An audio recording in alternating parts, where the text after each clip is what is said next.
Yeah. Linda, can you hear?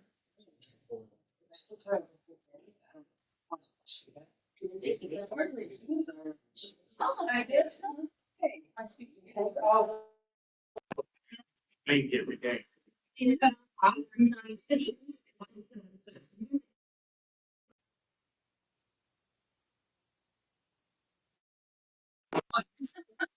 Now we have. Who's ready to take you back?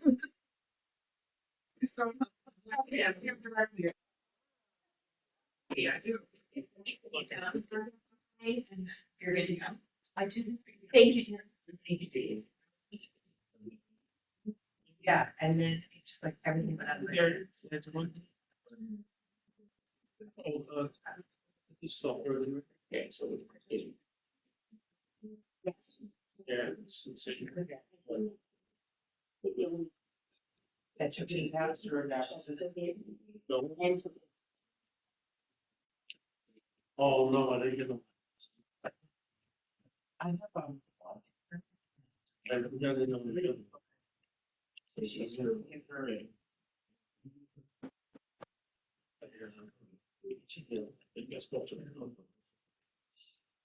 The person. She can bring out pretty good problem here. I think I started as. You say. Yeah, that's my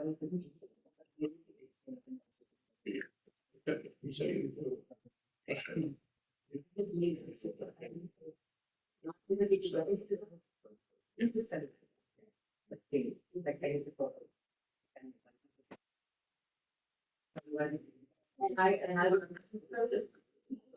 It's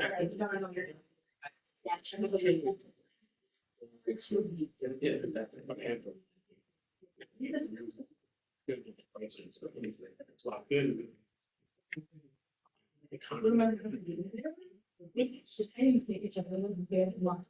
He's got.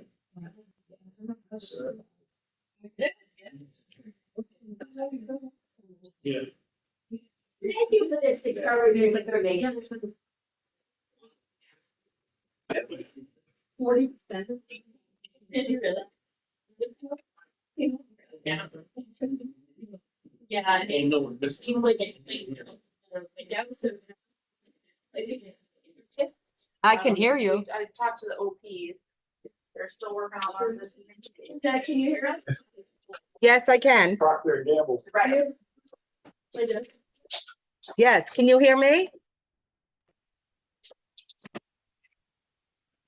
Linda? Yes, I knew it's Linda. Shot. Colleen, I could hear you. It's actually on these bars. But yeah. Why I are you did so it. nodded? It was it does. It was it's not.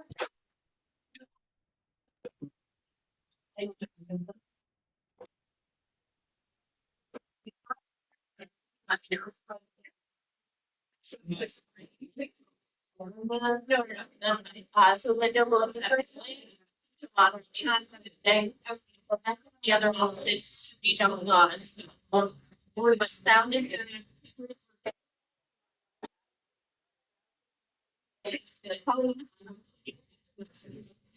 So we can just get rid of it completely. So then we can.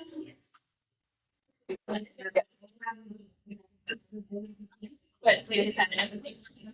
Yeah.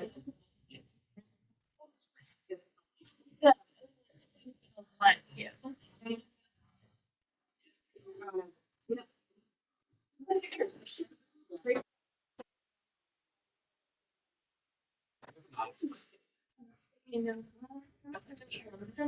No. Sorry.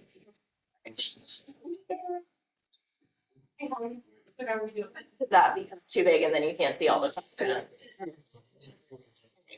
But if you need anything, let me know. Thanks.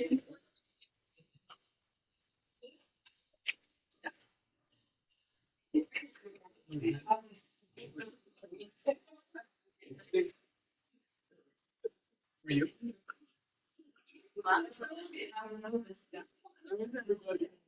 Hey, Tim. You're excited.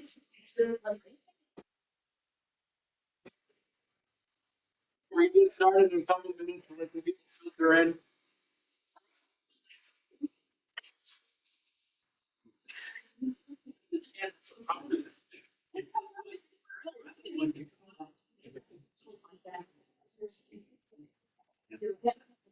He's good. Yeah. Yeah. Yeah.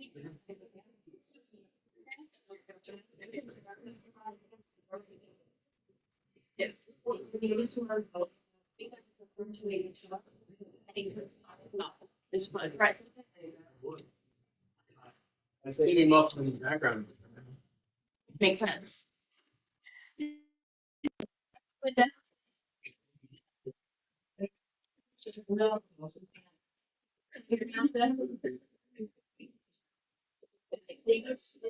So everyone should show up. I said. Yes, very much. Sorry.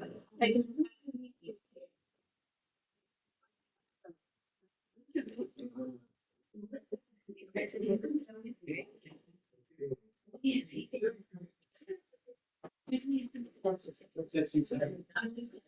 2 minutes. We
got a little material to go over today, so we're gonna be staying focused. It's. You're not gonna offend me if you have to step out and take a call, take the call.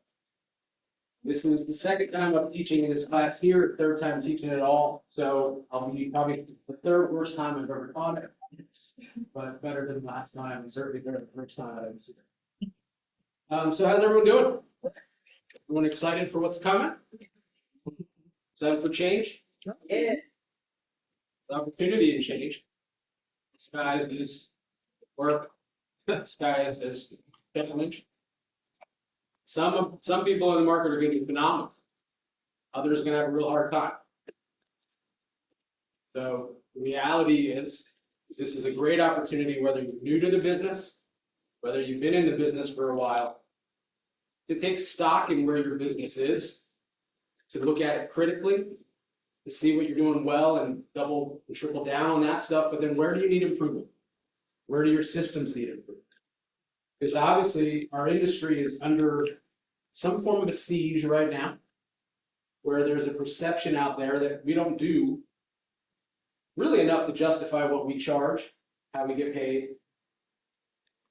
And we agents, now more than ever, really need to be able to understand our own value, how important our role is, not only in a real estate transaction, but in somebody's life. And how are we delivering and articulating that value of what separates us from somebody else? Because if not, we're all the same.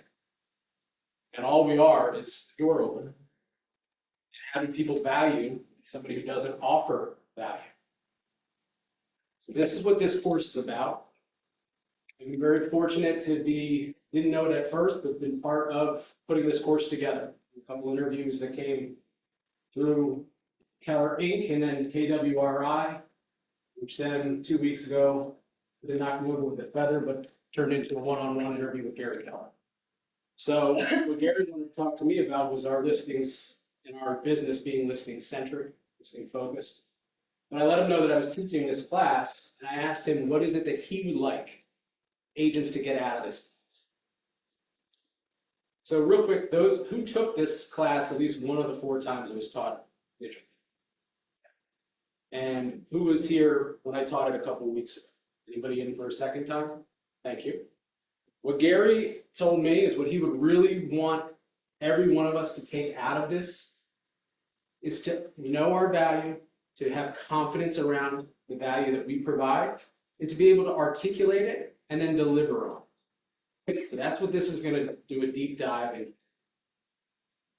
So again, this is 4-hour course. I got it down to 3.5 hours. So I'm going to try to get everybody out of here in a timely manner, but this is also open for an open discussion. I don't want you guys just listening to me talk about slides. So if you have to take a break, you have to go return a call, make a call, go ahead and do it. There will be a break around midway for about 10 minutes. This way we can try to be out of here before 4 o'clock. It's such a cool day outside. I'm sure everybody wants to go out and outside. So thank you for taking some time out of your schedule to build on your. The beauty of real estate is you get out of it what you put into it. It's both the thorn and the rose all at the same time. Because real estate is pretty easy to get into, pretty easy to get out of, and pretty nonchalant while you're in it. 70% failure rate in real estate for a reason. It's probably only going to maybe get amplified for the next 12 to 18 months for those that don't take this moment in time seriously. Not to put extra weight on it, but like Gary Keller talks about in the Shift book, Tactic 1, get real and get. Now's the time for everyone to do a checkup from the neck up. So rolling into this,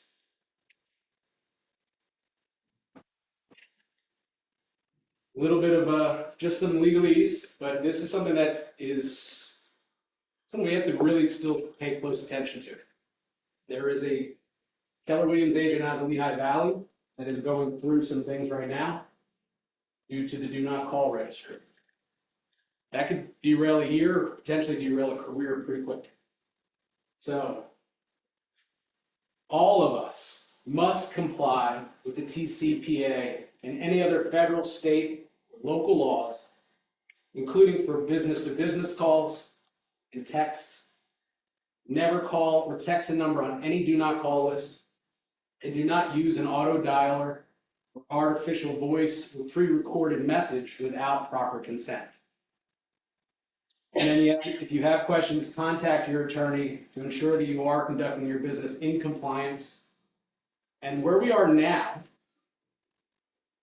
is this new disclaimer. Commissions have always been negotiable. They've always been negotiable up, just as they've been negotiable down, because realtors rarely try to negotiate that up. But now more than ever, we have to make sure that the consumer understands that commissions are not set by law and practice, and they are fully negotiable. There is no commission standard, and pricing will vary from agent to agent and based off of market conditions. Now, I was told somebody downstairs. Pass it over. Thank you. You can monitor that for me. And Keller Williams International does not determine commissions and plays no role in establishing the commissions. Likewise, offers of cooperative compensation are fully negotiable and are not required by law or practice. Offers of cooperative compensation must be openly discussed with your client and authorized in writing before they are made or accepted. And Keller Williams International plays no role in agent decisions to offer or accept cooperative compensation and imposes no requirements on agents to offer or accept cooperative compensations. Again, commissions have always been negotiable. Company doesn't have a minimum standard, but you as an agent have every right to have your own minimum standard. But if you don't know what your value is, what value you really deliver to a transaction, then you're probably going to accept whatever someone's willing to offer you. So that's really the crust of this. And we're going to also get into the different segments of how we as real estate professionals still should be showing to that client why it's still in their best interest to offer cooperative compensation at some point. So the heart of this whole course is value, value squared. And at the heart of all of our businesses, what our businesses really are is it's an exchange of value, and the value of our services, our knowledge, our expertise, our negotiating abilities. But business is always a trade of value for value. So we have to understand how important value is that we provide. And we have to really get good about how we demonstrate and show what we do along the way that provides that value to the client. Because they don't care what we know unless they know that we care about them and how it benefits them. I don't know if anyone else feels this way, but every world revolves around that one person's house. Doesn't matter what anything else is going on. All that matters is that transaction, that listing, that sale. And oh, by the way, we're handling. I'm not talking about just investors building a portfolio, but for them, that's their wealth. We're dealing with most people's largest investments. And we're dealing with the roof over a family's head, which is security, which is peace of mind, which is all of everything that home represents. And we treat it like just another thing. We throw it against the wall and see if it sticks, and we wonder why people get a little weird with this. Because there's a reason why our profession has some of the reputation that it has. I see a lot of offers come in. They're scary. And you're only making an offer on someone's biggest purchase of their life. So take this moment in time to give some real thought to your business as we go through this. And where are you providing value? And where are you maybe falling short? And be honest with yourself. This isn't critical of anyone, but it's a chance for us again to take a check up from the neck up and really. I mean, I could do that. I mean, I could let them sit there and wait. Sorry. Sam, Over here, thank you. taking notes. Thank you. To the law of value. The law of value. Law of value basically indicates that the value you give is the value that you'll get. You get what you give. The more value you provide, the more you can charge. People aren't always so wrapped up on what you charge as are your services and are your systems can actually put more money in their pocket. Can you articulate how you're going to do that? But it starts by establishing and building trust. And we can lose trust in a heartbeat. It could take years to really build trust with somebody. But we can lose trust just like that. And then providing true fiduciary representation. I think this is where a lot of our industry falls short. Are we just checking off some boxes and doing some tasks, or are we actually fiduciary? Because a fiduciary is more than just a real estate agent. Fiduciary becomes a realtor for life, family's realtor, an economic consultant in a way. Because again, people's homes are usually their largest investments. It's where the majority of a family's wealth comes from. And then what are the core services that we deliver that are going to deliver not only the end result, but are going to deliver a memorable transaction along the way that will lead to future business, will lead to referrals? Or are we just showing up at closing, making it seem like we were the reason why we got there, and then forget about them? And how are you going to surprise and delight along the way so that they remember you? Not look, in the years that we've been in, every agent looked like a superstar. Just because you got that seller above asking price with no conditions doesn't mean that they felt good about the transaction at the end. So just because we think we got them what they wanted doesn't mean that they're going to remember it that way. We end up working harder in the long run, trying to constantly build new business rather than really develop relationships.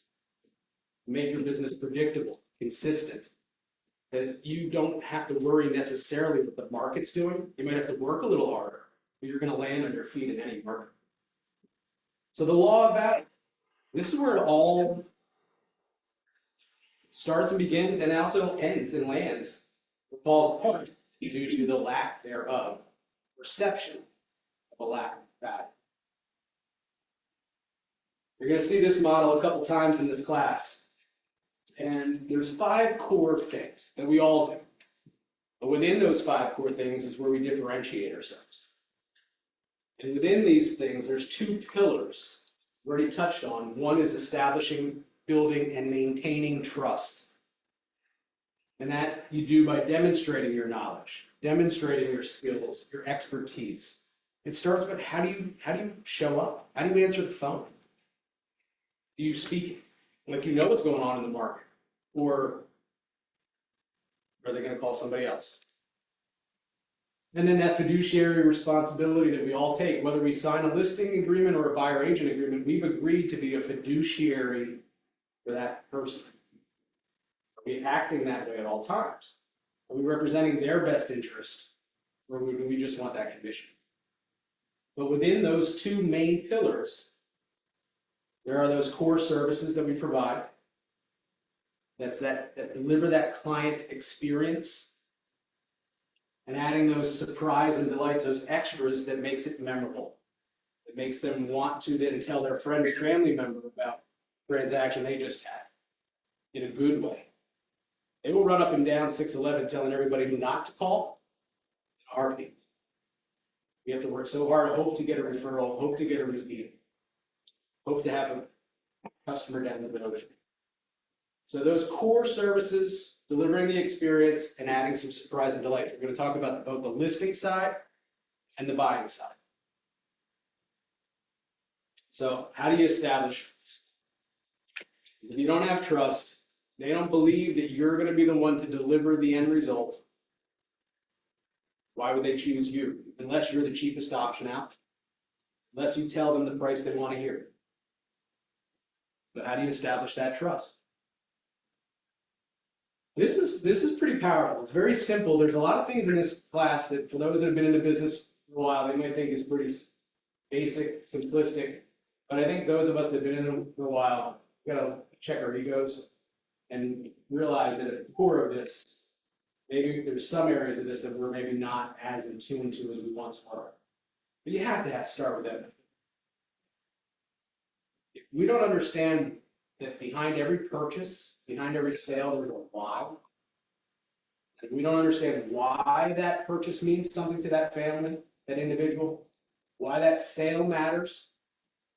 Because buying is all about oohs, the ahs. It's usually pretty exciting. It's usually a new, exciting chapter in most people's lives. But not every sale, not every listing is a happy.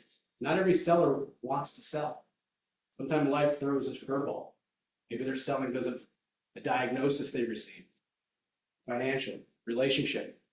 So if you show up just thinking you have a cookie cutter approach, or do you take the time to understand why you're even called over there in the first place? You show caring. Because if you do, it comes across that you're authentic. You're not that used car salesman. You don't have commission breath. Mm-hmm. There's commission breath all over this town. Because again, there's a why behind every purchase. There's a why behind every sale. And then from there, how do you show up? Do you show that you're competent? Are you showing up consistently? This is where systems come in. This is where technology can make you look better than you actually are. But do you know what's going on in the market?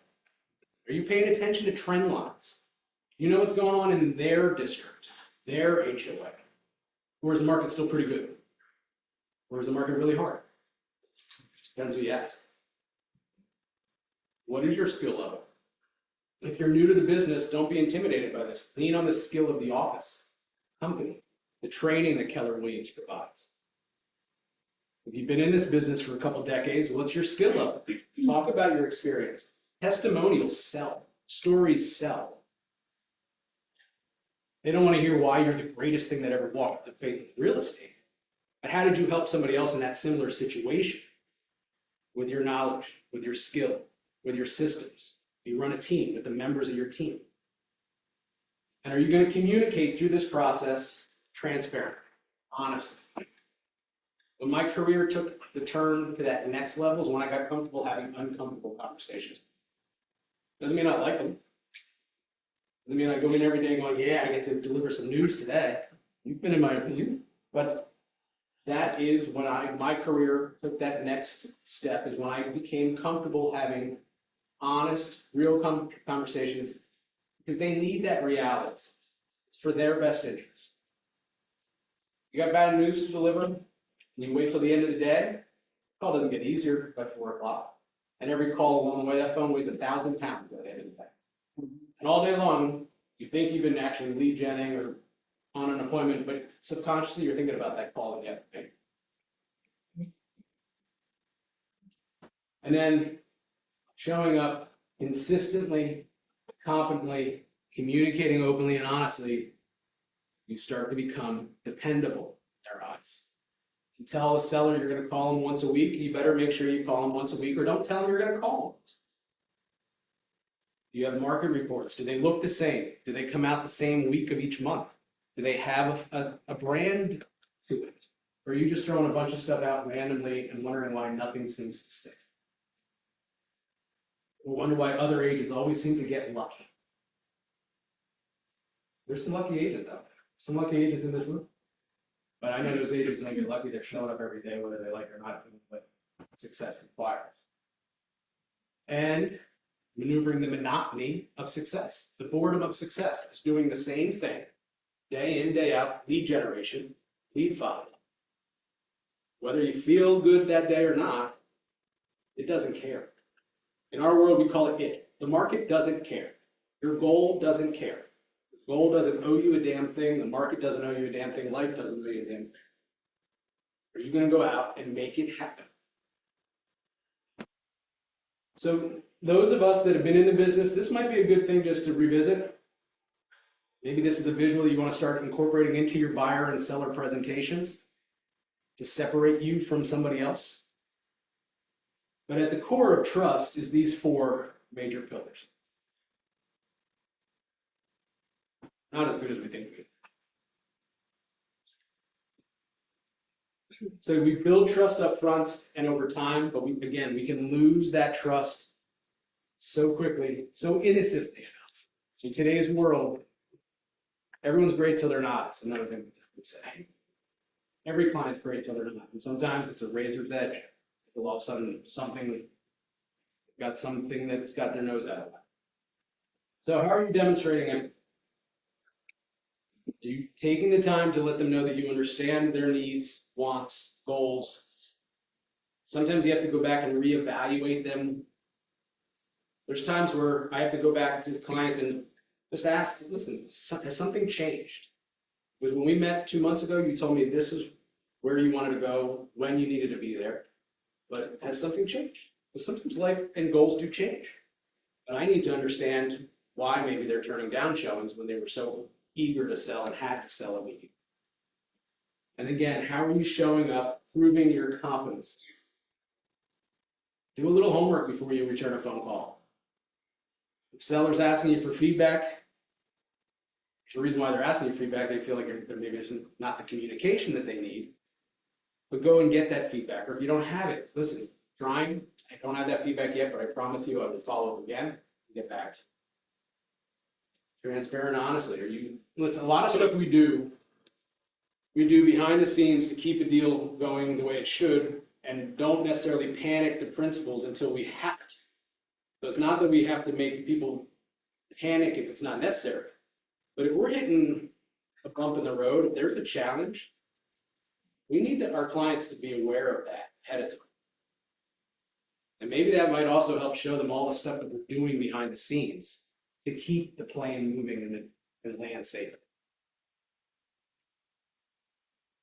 And by continuously doing this, continuously showing that you care about them, continuously showing that you're competent, by even after the transaction's done, by still providing local resources, professional contacts for them to use for repairs, providing transparency in all your communication. And then you show that you are dependable. Whether they have a need now or not, you become Coke or Pepsi in their mind. Whether we like it or not, we have to be Coke or Pepsi in a consumer's mind. They're not going to remember a handful of different realtors. They're going to remember 2, maybe 3. So how are you making sure, at least for your database, your sphere, your past clients, or Coke or Pepsi? And then if you're lucky enough, how do you become Coke or Pepsi in the areas of mind?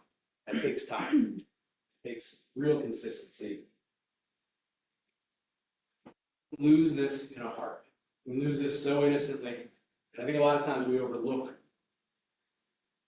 that it's not how we think the transaction's going, or the relationship's going, it's how they perceive it. And there's 8 different times that you can either build or lose trust. And we touched on most of this. I'm not going to worry about going through every single one, but how are you making first contact? How do you answer the phone? God, I hope no one in this room has a voicemail that's full. Do you return phone calls?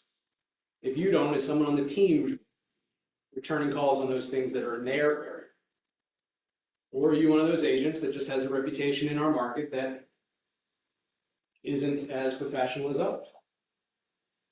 How do you answer the phone? Are you answering it professionally, or are you answering it with your hair on fire, with kids screaming in the background?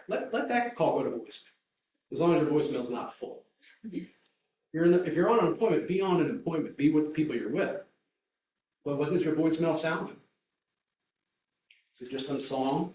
There was one agent, not in this room. Their voicemail was that stupid Bruno Mars song that I don't want to do anything to. You're not doing anything. You never said it. You showing it. And when you're presenting value, which is your presentations, when you're coming to an agreement, whether it's a buyer or a seller agreement, and how are we setting expectations? Are we setting ourselves up for failure by giving them expectations that you can't deliver on? Or are you setting proper expectations? And then each way that you communicate or celebrate milestones along the way. And this we're going to get into in those core services and those little extras you can do. When you're qualifying them, finding out, are they motivated or not? Seems to me there's been a little bit of a change in people's motivation over the last year and a half. Motivated people were falling out of the trees a year and a half ago. And we all look like superstars because every home you listed had a bidding war. Every buyer you worked with was compelled to give the best offer of their life. Well, they bought already. They sold up. Now it's life events that are really compelling people to make a move. Well, by the way, you need empathy when you're dealing with someone dealing with a life event. They might not be ready to make a move immediately, so you need to have some patience, maybe there's some things that need to fall into place. And each step along the way, when you're providing communication, when you're providing feedback to your clients, when you're letting a buyer down that their offer was not accepted, how are you doing that? I hope you're doing it with some empathy. Or are you just delivering it via text? And each step of the way, while you're showing properties, while you're negotiating with other realtors, while you're handling their due diligence period, especially on the buy side, you better make sure those contingency dates get met. Because you're dealing with their deposit on the line. Doesn't matter whether you're on vacation or off that day, or if your voicemail was true and you didn't feel like doing anything that day, you better hope that it didn't have a contingency date that day. And when you're closing the transaction, I get 2 to 3 listings a year from people that bought our listings that met me at the closing table. Either they didn't have a great relationship with their buyer agent during the process, saw how we overcame a challenging situation at a walkthrough, or just saw that I had a good rapport with the client that I was representing. And 2 to 3 listings a year. Last year was 1.4 million in volume, what we call working clients. So I show up to closings whenever I can. It's also delivering the value that I promised the seller, that I'd be there to the end.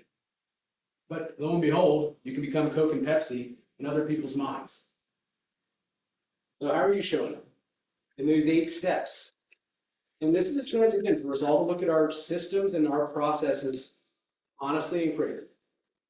Critical thinking is not a bad thing. So before we get into the fiduciary, any ahas around building, maintaining, or losing trust? And how important it really is. Right now, we might have to take a little time up front or really dig a little deeper to understand what people's motivations are, because again, if they're just casually thinking about selling, then they're not gonna sell unless they get an offer that blows them away.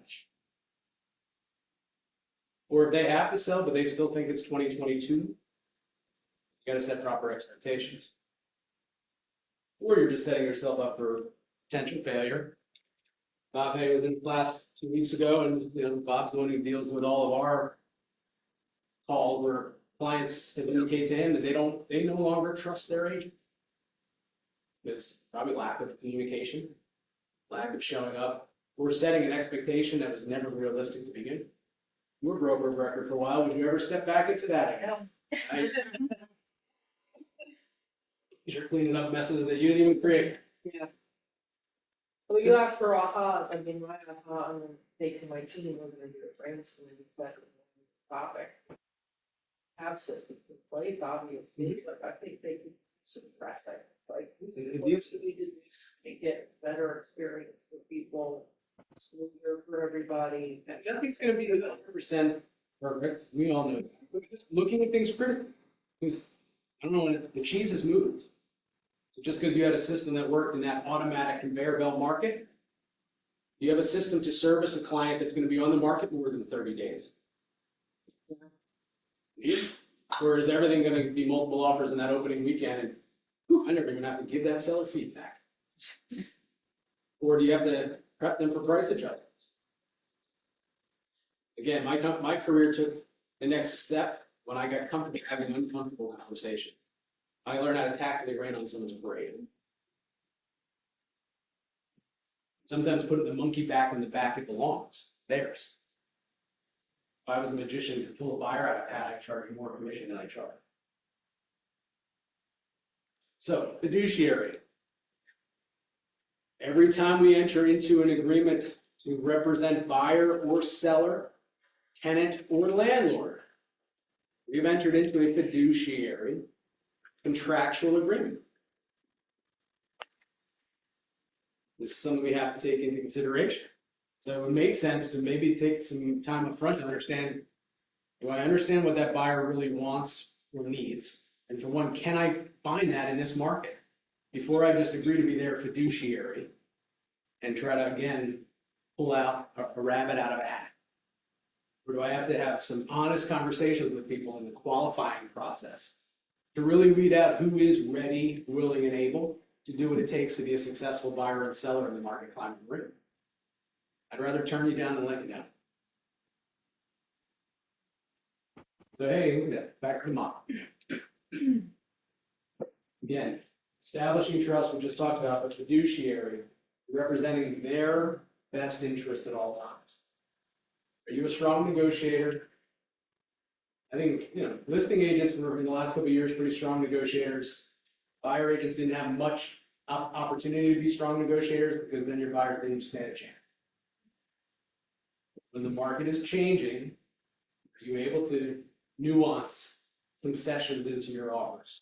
Are you able to nuance these things that are going to separate you from another just agent who's going to open up a door and write paperwork at your price? How are you going to separate yourself in this changing buyer climate?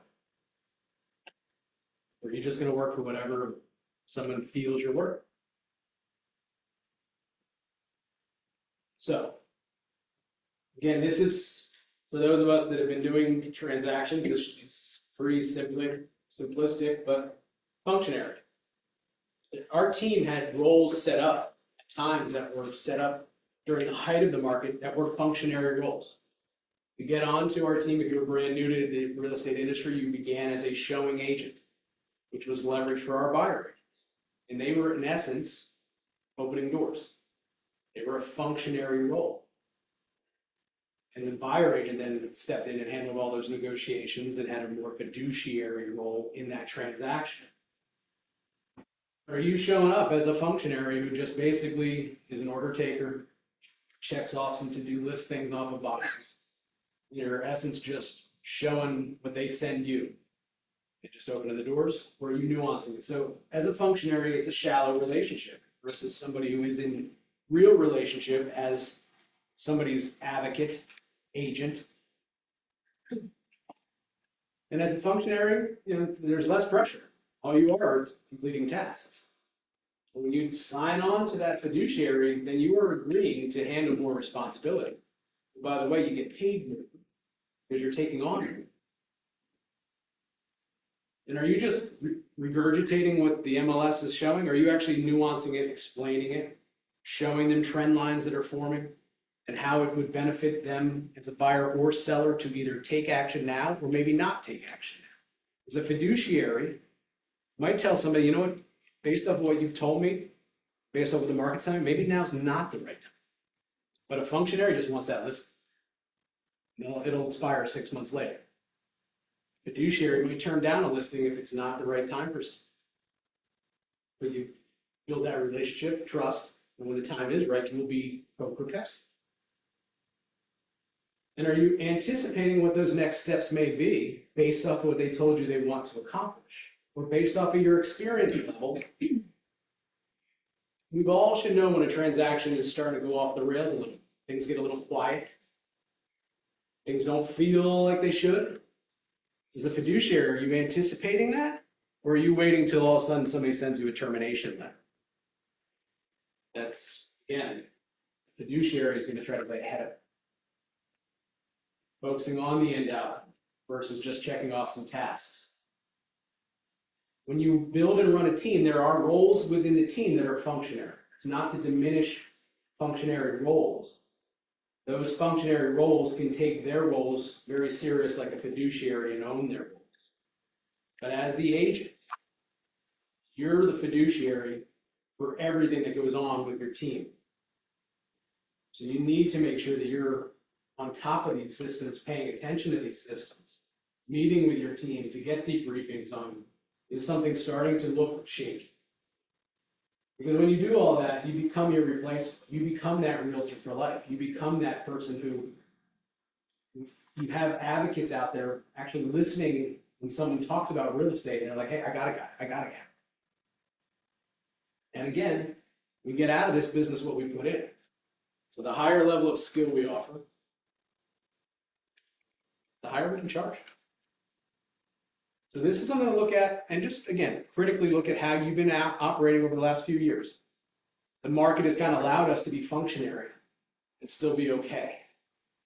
But the agents that I know that do it at the highest level, the agents that are going to take market share in this changing market, they're the ones who are doing it deeper.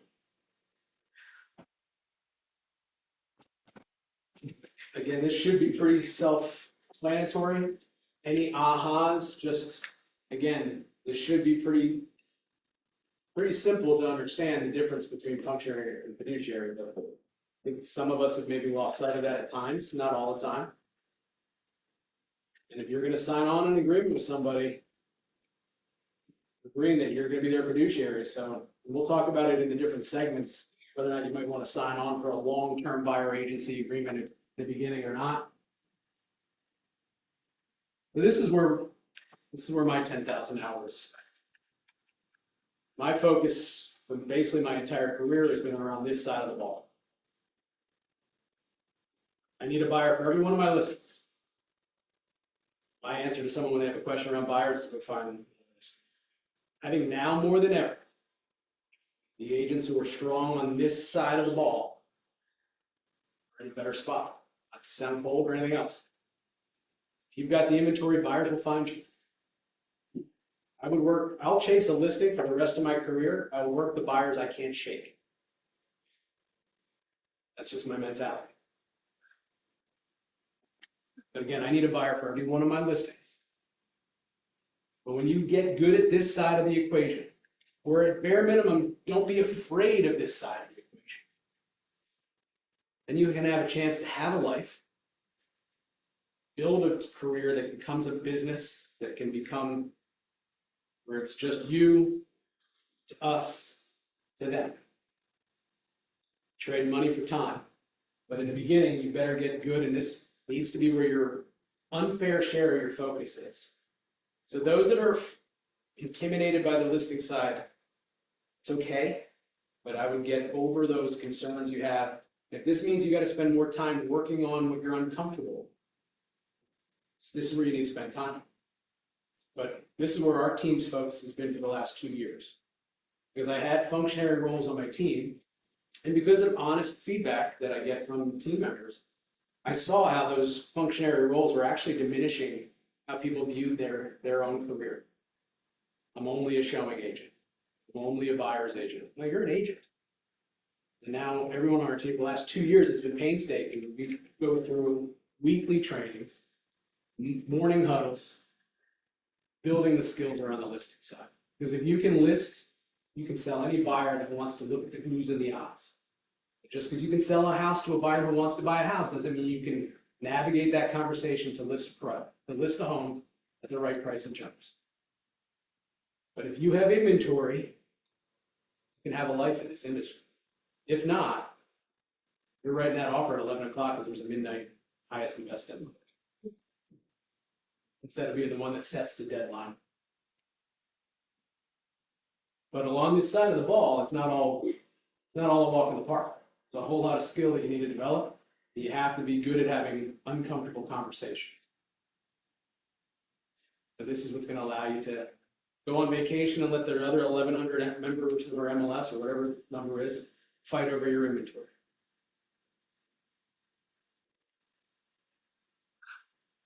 You just click on it whenever this doesn't work. Yeah. Say, click on the white. Just click on the white screen. Now I can turn it. So back to the model. So within your seller systems, how do you establish trust? How do you provide that fiduciary relationship each step of the way? But more importantly, what are your core services? We're going to dive into some of this. That makes the process of listing and selling somebody's home repeatable, consistent, duplicatable. So the value model, we're going to dive into the core services and what we do around the listing.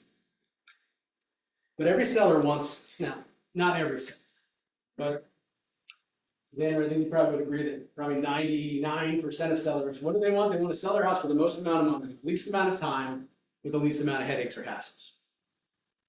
So where we have to show up is to show them how our systems, our processes, our knowledge, our skill is going to do that.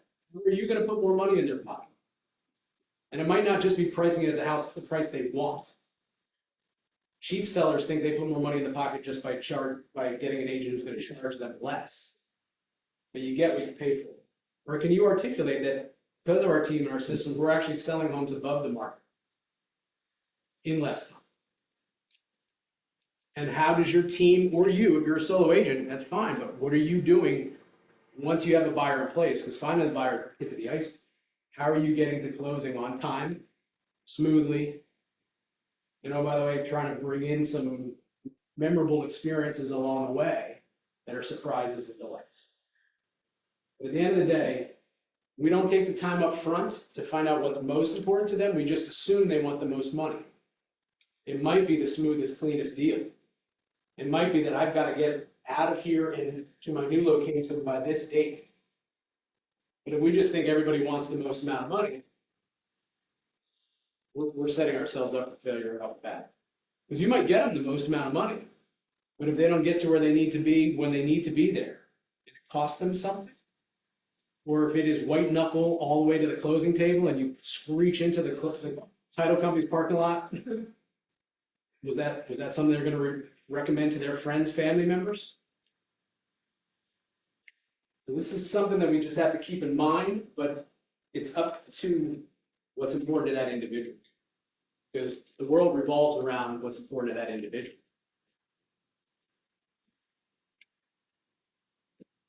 So within our core services, there's 4 core things that we all do, and within those 4 is where we get creative. This is where we separate. But it starts by consulting with that client for them to come to a decision, and for you to come to a decision whether or not you can help them or not. That's your listing presentation. That's the consultation. We'll get into that.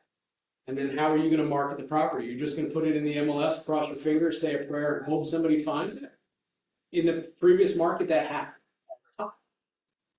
But as the market's adjusting, you have a plan, or are you just taking their biggest investment, the roof over their head, Are you throwing it against the wall and say, hey, we'll see if it sticks? We'll come back and we'll look at it. If it's sticking, I did a good job. Because people are trusting us with the keys to their Porsche and say, please don't wrap this around a tree. And I've been doing this long enough to know that some agents don't take that as seriously as they should. And then once you find a buyer, how are you going to get them the most money? How are you going to get them the strongest terms? How are you going to handle all those moving parts that go along with a real estate transaction? We do this every day. The average homeowner does it every decade, every 25, 30 years. It's a little different than when they bought the house in 94. We take it for granted because we know what we don't. And then what's your plan after the sale? Or is it, hey, are we closed? Hope I never hear from you again. Sometimes that's the case. And then honestly, the most powerful worlds in real estate, this is a great quote. And this goes to setting up the expectations, but Allie, this is what happens next. Can I explain to you the next steps? We know the next steps, so why don't we kind of prep them for what to expect? Kind of make sure that they don't expect that it's going to be something more than what it's going to be. Can't ask that question or given that phrase enough. At each milestone, you should be saying, okay, great news, we got the escrow deposit. This is the next thing we should be expecting. So consulting to a decision. This is the listing presentation. So I was trained, I'm very fortunate. I was in the business 2 weeks. I was introduced to Floyd Wickman and a program called Sweat Hogs, which was an 8-week, very intensive course. Again, I was 2 weeks old in real estate when I was coming around, and I've taken it 6 times. I've coached with Floyd one-on-one. My foundation was built around listings. My foundation was built around cold calling. But you go through a lot of pain. I'll go through a lot of pain, and that's rejection. That's just the monotony of success of making call after call after call, getting voicemail, getting no answer, feeling like you're getting dodged. All. I go through a lot of pain so I can have an opportunity to be on stage at someone's kitchen table. It's a mentality that you need to have. In this market we're in right now, whether we like it or not, there's fewer motivated people, so we need more at-bats, which means you need to talk to more people to get more at-bats. I love baseball, and I love baseball for many reasons, but one of them is because it's a failure sport. If you fail 7 out of 10 times in baseball, you're going to the Hall of Fame. Real estate, you're not going to get every one. So if you're working on 1 or 2 listing appointments for a month, you better nail those appointments and they better be slam dunks. Come list me. Because if not, if you're on a jump ball and you're up against Andrew or myself, we've got a little more skill on that side of the ball. So you might be then back to having to go find somebody else. You need a pipeline, which means every day you need to wake up with a mentality that I'm unemployed today until I find somebody to hire. I don't care if I have 50 listings and 25 pendings in the pipeline. Until they're closed, they're not closed. I need to find somebody who wants to buy or sell. It's just a mentality that I have. It's a mentality that you should have. And understand you're going to get more no's than yeses. All for no's. Because if not, your expectations are not in line with what the reality of what this job requires. Look, our job is not to sell real estate. Our job is to generate and follow up leads. To do that, you will sell real estate. You don't even have to be that good at selling real estate. If you have enough leads, you will sell real estate. But most of us just expect that things are just going to fall out of the sky, and they were for a few years. It was raining buyers and sellers. But that has not been what I've been accustomed to over the 23 years of my career. I've had to make things happen. So every day, our mentality around our team is the job of real estate. Getting over the boredom of success, which is doing the same thing day in, day out, not always just trying to find the shiny object. And then, lo and behold, you get lucky. Come list me calls happen. Again, stories sell. People love reviews. All of a sudden, people reach out to you because they've read the reviews of how your team has helped other people make their move. So, those of you that have a system, I'm not telling you you have to change your system, but look at it critically. Are you trying to get in and out with just sign paperwork in 20 minutes? And if it's successful for you and you're setting proper expectations and you're not having situations where it gets challenging later, God bless you. But most of us have to spend a little time to unearth that motivating factor, get a better understanding of not just wanting to sell, but what's the real motivation behind it. How do I win with you, but also how do I lose with you? And I'm also listening for some pain points that I can then use in my presentation later on to show them how our systems, how our operations, our expertise will help solve this problem that they might not know they have. It starts by listening. Maintaining control of a conversation comes from asking questions. The person who's asking questions in a conversation is leading that conversation. So how do you find out what's important to somebody? You ask. It's not there just to talk about how you're the greatest thing and here's my scrolls of accomplishments. Some people might be interested in that, but what are you going to do for me? How's that going to help me? And how you maintain control.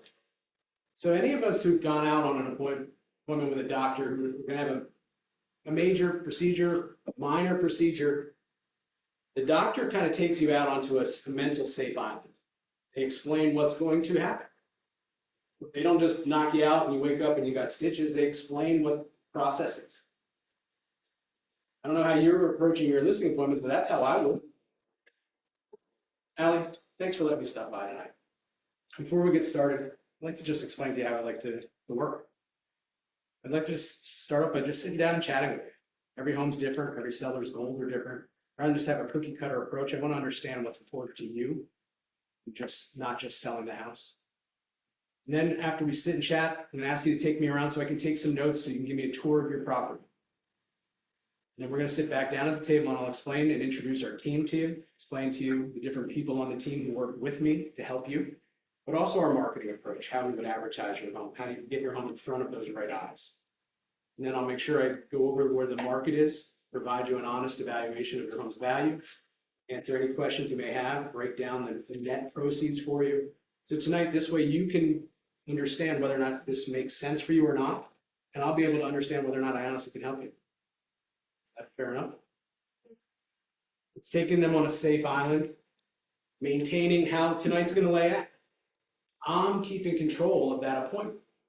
If not, then they're taking me around the house and they just, what's my house worth? What do you charge? I don't even know if I can help them or if I want to help them. Seriously? I don't even know if I can help them. But also, I don't even know if I want to. I don't know about you. Every once in a while, I cross paths with folks that they're just not going to job. And I don't care how big your house is, what commission might be on the line. If you're going to make my team's life hell, there's other ways to take it. I don't need it. One listing can derail us. One listing is not going to make or break right here. But it can sure make life miserable for people and prevent us from maybe helping 3 or 4 other families who in the end would send us referrals, appreciate what we did, not make us feel like we're sleazy at the end of the day. But that's my approach. So how are you doing this? It's entirely up to you, but I was trained at the beginning of my career to maintain control right up front. That happens in the foyer of their house. And they invite me in. And where do I take them? I'm sure we've all been on listing appointments where they lead us to the living room. And we're sitting 12 feet apart, sinking in a chair. They've got the news on. And you're trying to have a conversation with someone who's not paying attention, who you're not effective. And oh, by the way, you're in their space. See, company gets taken to the living room, close friends and family, go to the kitchen. How do you sell to both the left and right side of the brain? Because half of your clientele are going to be analytical, half are going to be emotional. Doesn't mean that the analytical can't have some emotional and the emotional can't have some analytical. But opposites attract in most relationships. You don't know if it's the male or the female who's the emotional or the analytical. But part of the psychology of this is maintaining control, and you're taking them to the kitchen table for a reason. Most families, most couples, most major decisions, most financial decisions are done around the kitchen table, not at the living room couch and love seat. Most folks do their monthly bills or budget around, unless they have a dedicated home office, most people are doing that around the kitchen table. So you're taking them mentally to the space where they make those decisions right off the bat. There's psychology to this. And you sell to both sides of the brain by using data, market stats that are prevalent to them, and talking about your systems, your process, your steps. Not that you're just going to do a bunch of stuff and hope for the best. We are methodical. We have a process. Because that analytical guy or gal, the one who does the family budget, the one who might be a CPA or an engineer mind, or could just be that mechanic who likes to think in parts and steps. They're thinking, okay, this person has process. This person has done this before. And that emotional mind wants to know everything's going to be okay. The rug's not going to be pulled out from underneath them at the end. This isn't going to be an emotional roller coaster, so buckle up. How do you do that? It's the words we use. It's the skill we've developed. Any of us have taken bold, even though no one pays attention to bold, and they keep showing us how to do this. So these are things that, again, we didn't have to do when the market was automatic. None of this works all the time, but all this works some of the time. So how are you maintaining control? Because this is key right now. And then, who are you? Again, after you've found out what's important to them, they've taken you around the house, this is an opportunity for you to continue to build some rapport with them. They have a small child, this is a great, Allie, you want to show me your room? That I can't give you an honest price. But this is an opportunity for you to build rapport. Because people buy people. They trust, that they like. In bold, they talk about mirror and matching. And all of a sudden, she's the guy. I don't know why, but I trust him. And then when you get back to the kitchen table after they've given you the tour of the home, now you're going to talk about you without bragging, but what it is that you do that separates you from another agent in the marketplace. What is it that you're going to do to get their home out there in front of those buyers? Or are you just going to put it in the MLS and hope that somebody finds it? And if that's your plan, that's fine. Just be honest with them. Don't tell them you're going to do a bunch of stuff if you don't have intentions to do it. Because again, people don't care what we know unless they know we care about them first. You show them that when you take some time up front to ask them what's important to them and not just want to come through and just tour the house and tell them why you're the best. And now we also have to then show them the value of what we do and how we get compensated. But if all we talk about is their cost, then unless you really wow them, almost anything you charge is too expensive. But if they perceive that they've got a problem and you're the solution to that problem, depending on how much they perceive that problem to be, you could be priceless, regardless of what you charge. And then how are you explaining the values? How are you explaining what their home's worth? Do you know the market well enough that you should know what a 3-bed, 2-bath buy level in this township or this neighborhood is? Minus some real bells and whistles or lack thereof. If you don't, do some homework before you go out there. Be prepared. Again, you're a fiduciary, you should know what their home's worth. You should maybe prep them for maybe worst case scenario instead of best case scenario. Today's day and age, People get weird when they see day 31 on the market. So we're prepping them that what is the average days on market for their price point in their school district? It's different. Different price brackets are seeing different changes in the market. There's certain backlogs of inventory starting to happen in certain pockets of our market. Other areas are still very scarce. Do we know that? Because when you do, when you can speak to that without having to look it up, then all of a sudden you're knowledgeable. All of a sudden I trust you with my biggest investment because you know what's going on out. How do you know? You pay attention, track your numbers. Every Monday we do power up with our team. Just because I'm a nerd and I don't have much else to do, every Sunday morning I get a cup of coffee, I go over the year-over-year stats, week-over-week stats across the market, across the 6 major districts that we focus on.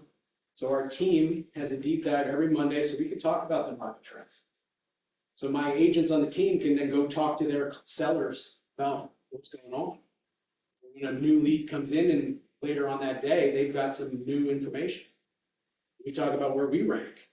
So when seller wants to try to beat us up over a 1% commission, we can show them that how we actually can put 3% more in their pocket. You know what you pay for it. So it takes a little work. It takes consistency on your part to make this a priority, to study the market.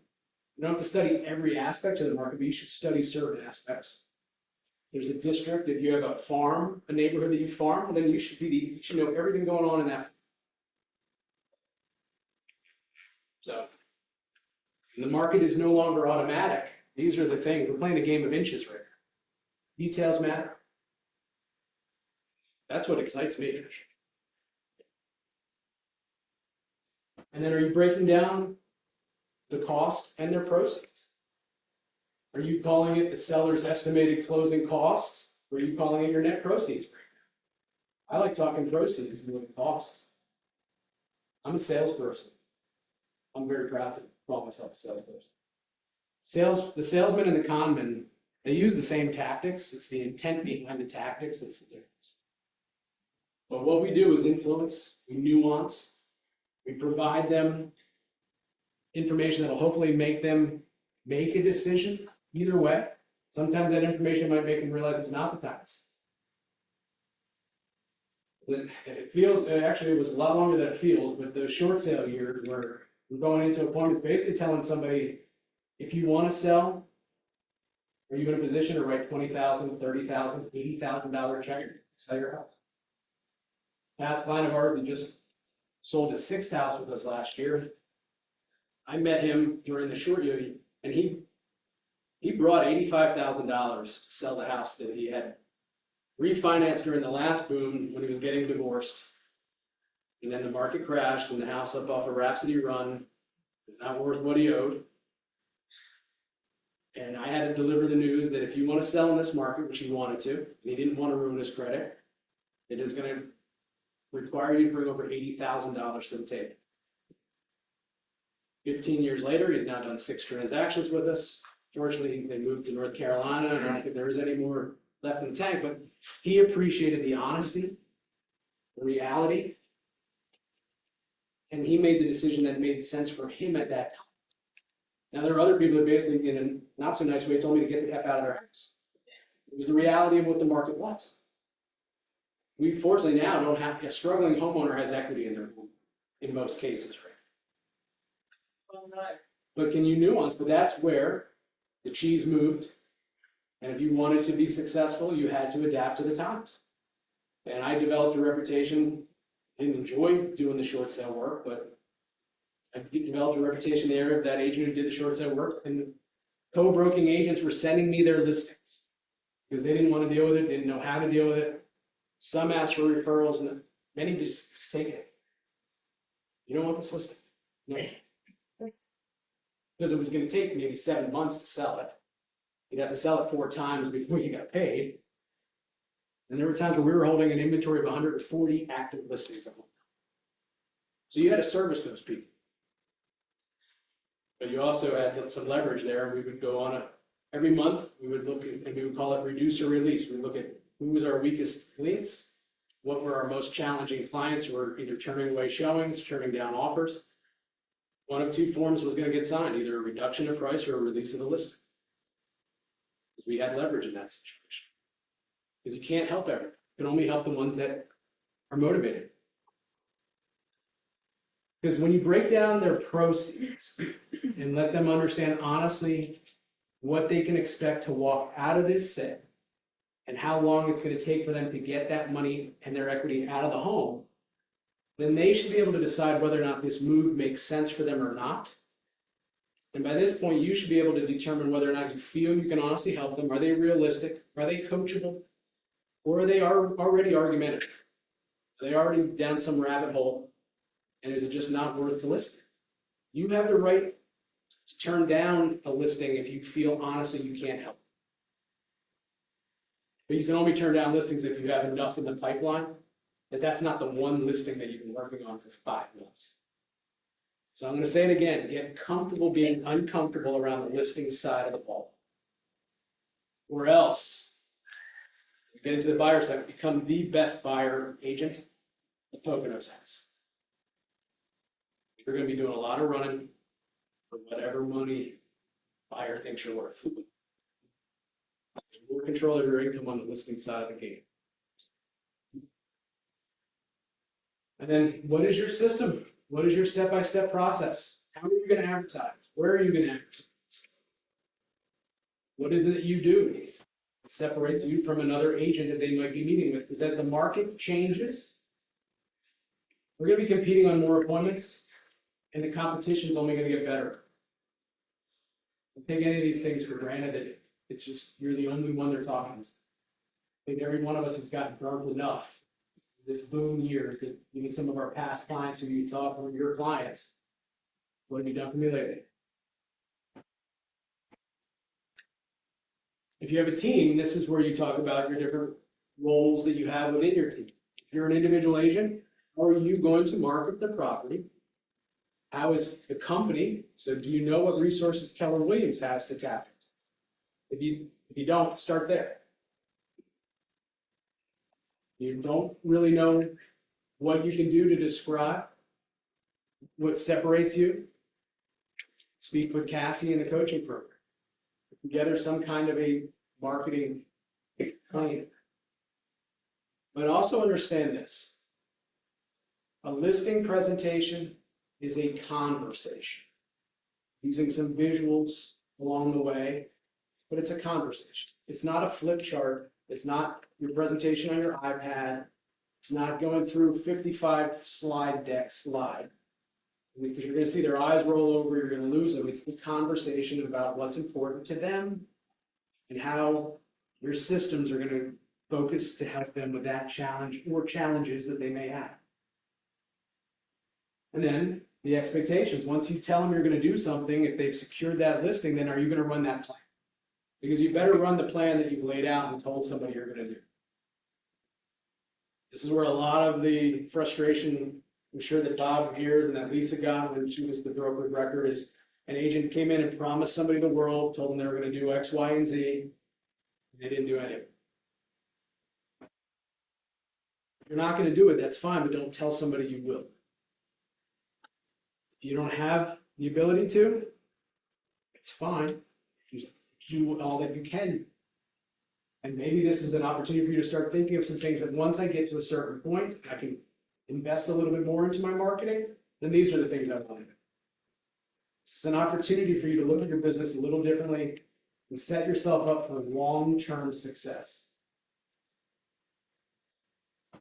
This career is incredible. There's no ceiling on what real estate can be. We put it on ourselves. But trade-off is sometimes you got to work extra hard, unfair hours, if those goals matter, because this doesn't owe us anything. Once you figure out your niche in this, there's no one telling you that you're going to max out at a certain.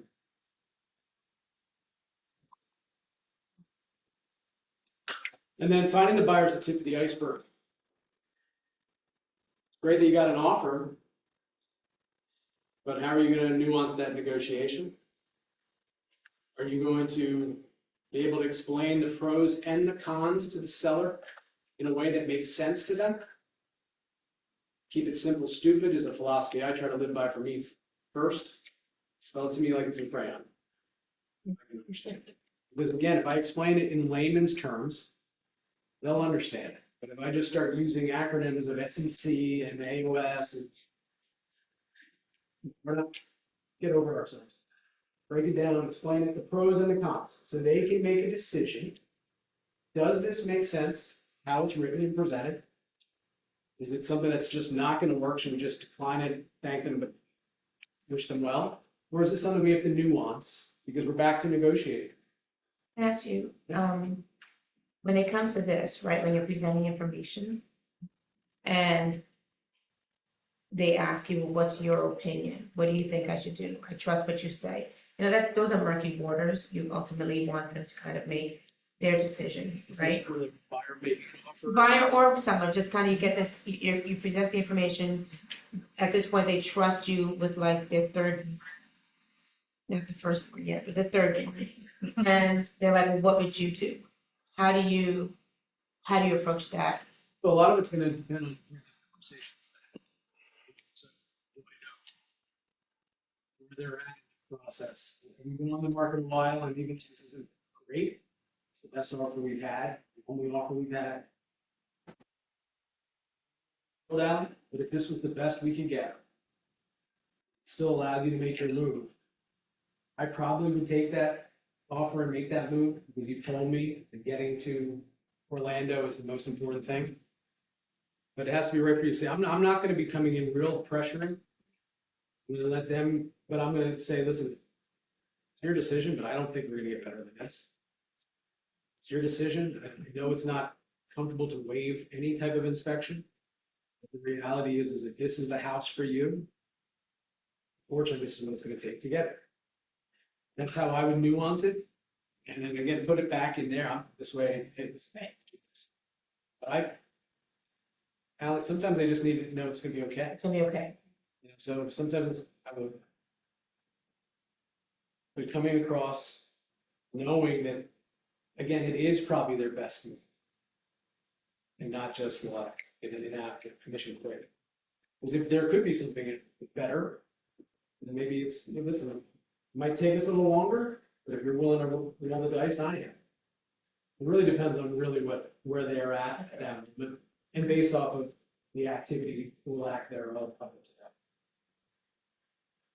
Good question. And then how are you going to navigate all the due diligence periods? Because there's due diligence again, there's contingencies again. A couple of years ago, I ended up having to reimburse a buyer for a deposit that an agent on the team didn't realize they set a contingency date for Sunday. And they weren't working Sunday, and Monday came, and then they presented that reply to inspection, and that agent in the Lehigh Valley, the sellers were not gonna do anything. Buyers ultimately didn't feel comfortable moving forward. The agent on the team and I ended up splitting that, but that was my role, because that's my team. We had some real conversations around that, and next time I'm not splitting it, there will be another time, but policy is don't make a contingency date on a Sunday. Unless you plan on working that Sunday. Because our staff is not gonna draw up an addendum on Sunday just because you forgot. But again, that due diligence period, that doesn't stop just because we're on vacation. But are you gonna celebrate those due diligence milestones?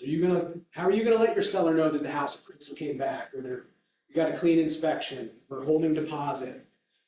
Or I'll only tell them if there's an issue. Let them know we got those milestones. We crossed this hurdle. It's exciting. They're nervous. They might not know that they can really move forward with their next step until they feel confident that this step has been taking place. How are you communicating? Are you explaining that this is what to expect next? These are the next things that the buyer needs to do. But now it's time for us to order your reset, your CO. Now there's something that you as the seller side, we're going to be doing it, but these are the next steps that we need to take. You're a solo agent, it's a lot of things to remember. And it's unfair, you've got a lot of balls up in the air. You're gonna need to make sure you have some kind of systems in place, whether it's using technology, whether it's working with another agent, maybe splitting some part-time administrative help when we get to a certain point. But these dates, as we got busier, our careers started taking that next step, those next steps. Amy and I really struggled trying to keep up, and we worked our tails off. But we always felt like we were letting somebody down. There was always somebody who I didn't get back to fast enough for. Playing phone tag with this attorney. It was probably the most painful part of my real estate career, probably the most painful time. When it was she and I trying to do everything, even down to licking envelopes at 1 o'clock in the morning, so we could send out more markets. So in the beginning, it's all gonna fall on you. Sorry, but get over it. In the beginning, Pay your dues. pay your dues. But the beauty of Keller Williams, and I don't know if anyone else has heard this, but I've heard it about 1,000,000 times, the 3 L's. Leads, listing, leverage. But you can't have leverage until you have listings. And you can't have listings until you have enough leads. So it starts with the first one. As my team grew and I've had more leverage in my life, one thing that never comes off my desk, damn it, is lead gen, unfortunately. Got other people around me to help me do everything else, except for that one thing that's mine. That's my 20%. That's your 20%.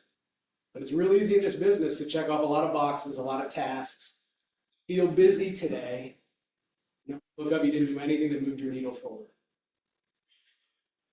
And that's why we have these peaks and valleys where all of a sudden we've got 3 or 4 things cooking, then we've got nothing.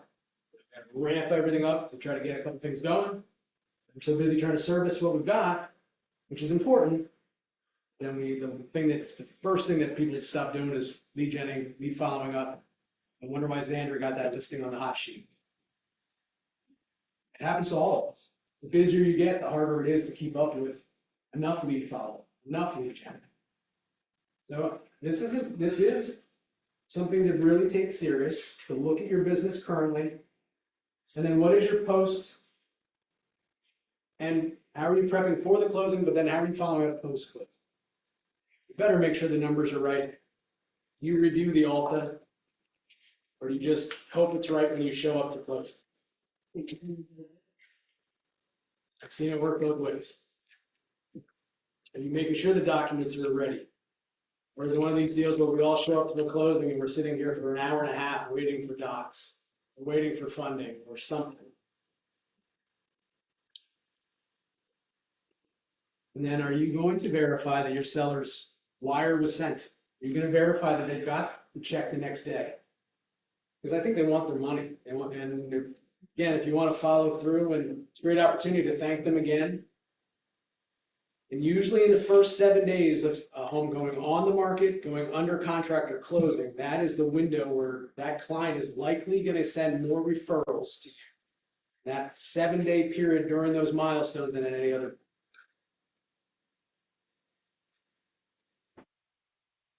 In our case, it's thanking them not just for working with us, but working well with our team. Thanking them for working with the other people on the team. So again, we do more than what we think, but we don't do a good job of explaining what those next steps are, explaining or articulating what it is that we do to get their home out there in front of the right audience. Sometimes if they understood all that we do, we only charge that, all that we do. So look at your businesses honestly, critically. So how do you do it? How do you create that client experience? Because that's what when you have a team or a business, your operations team is that client experience.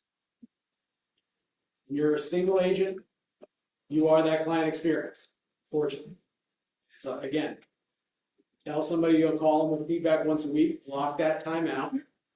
So that's a time where you don't take appointments because you need to make sure you're doing the servicing of your clients. But it starts by how you appear. Unfortunately or fortunately, again, do you show up on a listing appointment like you're actually interviewing for a job that pays a couple $1,000s? Or are you showing up like you just rolled out of the hamper? I don't know. we like it or not, people make decisions based off of appearance. If you're running late, you let them know that you hit traffic. Or your last appointment ran a little late, you're gonna be maybe 15 minutes behind, or you just show up thinking it'll be okay. Because for some people, 6:01, you're late. If you're running early, yesterday, a rare thing, I was ahead of schedule for a change. I let them know, hey, would it be okay if I showed up between 1:30 and 2 instead of 2? This way, if they weren't gonna be home, then I don't show up early. But also, they might be vacuuming the house, they might be trying to feed the kids, trying to get something going. Maybe they just got home from work. If you show up 15, 20 minutes early, you might think that's a good thing, but you might be rattling their world. And all of a sudden, you're getting off on the wrong foot. We've all been trained and bold. We get an appointment for 2 o'clock, it's 2 o'clock. Reminding them I'm on time. Dressed to interview for a job. It starts there. You tell them you're going to follow up with them after the appointment to get them an evaluation. I hear this so often. You know, I met with an agent a month ago, never called me back. Met an agent last week, going to get back to me with a value, never got back to me. They just did you a favor because they're not going to call you back now. They're never going to call you back. And do you show up like a professional, or do you show up with your hair on fire? Did you just have a challenging conversation with another client or negotiation? Do you have a challenging closing? Sometimes you're going from one appointment to the next. Are you taking a minute to compose yourself? Or are you showing up just wearing the chaos that seems to follow you? Dealing with someone's biggest investment, dealing with the roof over their head. And then, how are you going to communicate, articulate, and present what it is that you do? It makes you different than the other real estate agent that they might have interviewed yesterday, but that they're planning to interview tomorrow.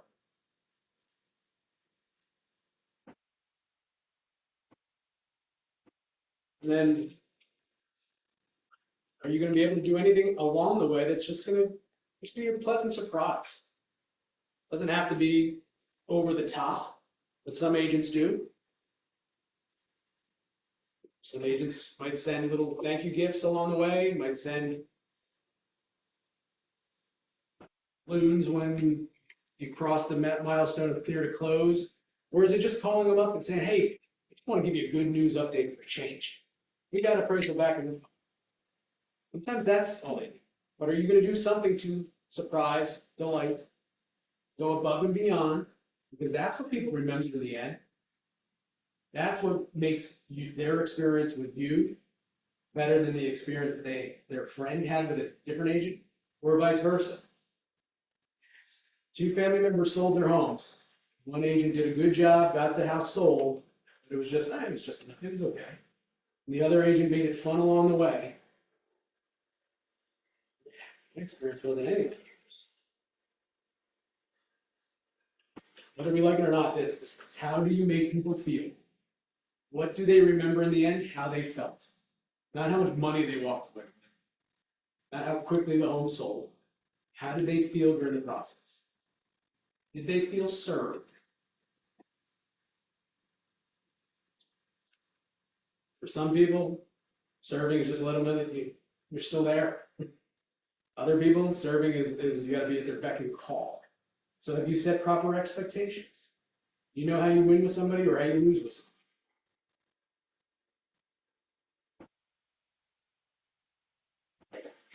So those surprises, how they feel, leads to future business. 4 5-star reviews, which, oh, by the way, buyers and sellers read reviews. So those agents that tend to get lucky tend to have the most reviews on Zillow, on Google. Stories sell. How you become a family's realtor.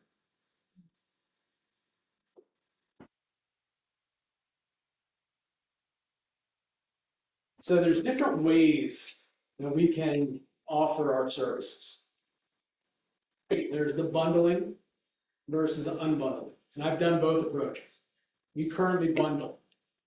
at a time where we had different services where there were passed along the fees to clients. There's nothing wrong with that.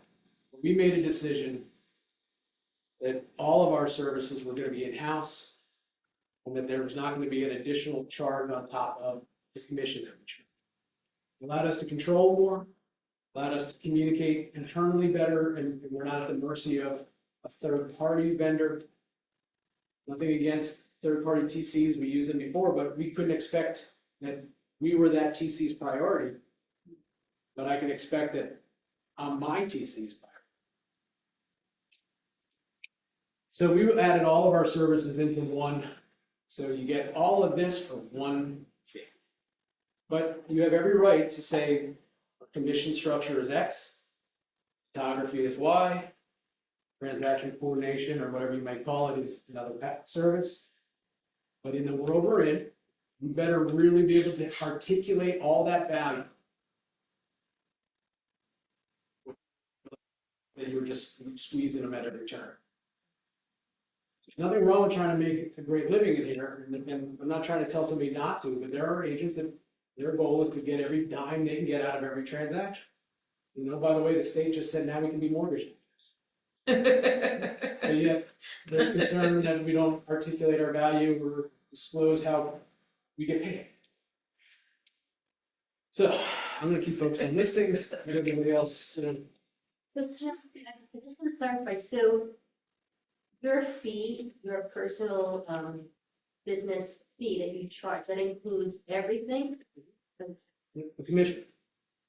I made a decision that my bottom line, took a little bit of a hit, but that was how we wanted to run our business. Nothing against other ways, but, we were actually, I had a past client who, obviously she got over it because she used us again earlier this year, but she was the UPS driver, Chrissy, who was downtown Stroudsburg's UPS driver for years, and I loaded her trucks when I used to work for UPS private real estate. And we used a transaction coordinator where there was a transaction coordination fee on top of the commission. And they were so bent out of shape about that, that she actually then told two of the listings that I had that were on her route. I just want to make sure he's not charging you that extra fee, is he? So that was just a decision that we made that, you know what? So, So you take that You hit. took her as a client? and, but ultimately, again, yeah, again, I brought team members onto my team, so I have full-time salaries that just became part of our P&L. But that allows also, and again, this is just the way we looked at it. Since we have our own office space, when a client comes in, they can come in and meet with Michelle, their transaction coordinator. They can come in and meet Jessica. And it's not just, everything has to be, because people show up unannounced, paperwork, then I don't have to, an agent doesn't have to stop what they're doing every time somebody comes in. It also allows them to have a face to a voice. It just allows the client experience to be front to back. And it's not that third-party TCs can't do that, but they're more functionary versus fiduciary. They're checking off checklist stuff, and again, that's important. But are they going above and beyond? Are they taking that extra time to help walk through somebody through filling out a form online who's having some challenges? Again, it's just a decision we made to provide more value for what we're doing. So I had this conversation. We were talking about that fee also, about how back in the day, people were adding the transaction coordinator fee. And I think like 5, 6, 7 years ago, you could almost validate it because the purchase prices were $80,000 and $120,000. At this point, our purchase price, Price is through. it's so high that at this point, And again, Why not? if somebody's Yeah. if you're able to articulate why you charge what you charge, right, how it's going to benefit them in the transaction, that's fine. You just better be good at articulating it and not just hope they don't notice it on the altar. right. Because even absorbing it, like, they're kind of like, for some people, like if I was the buyer, I would wonder, or even the seller, I would just be like, well, You're the agent, you're doing all this, why am I paying $300 for you to have I had an an extra person I had to an- help you stay organized like I had that? an aspect-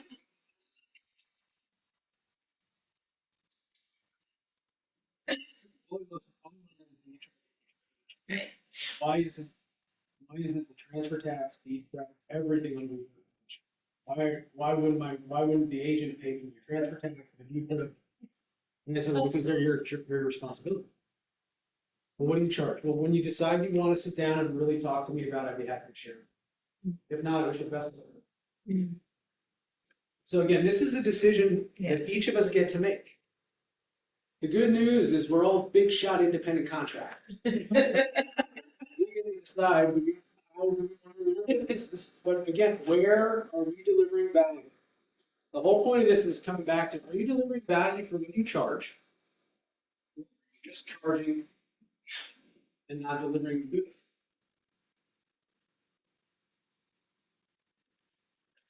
So again, this just explains this. And these, so again, the bundling prices, there's one fee total.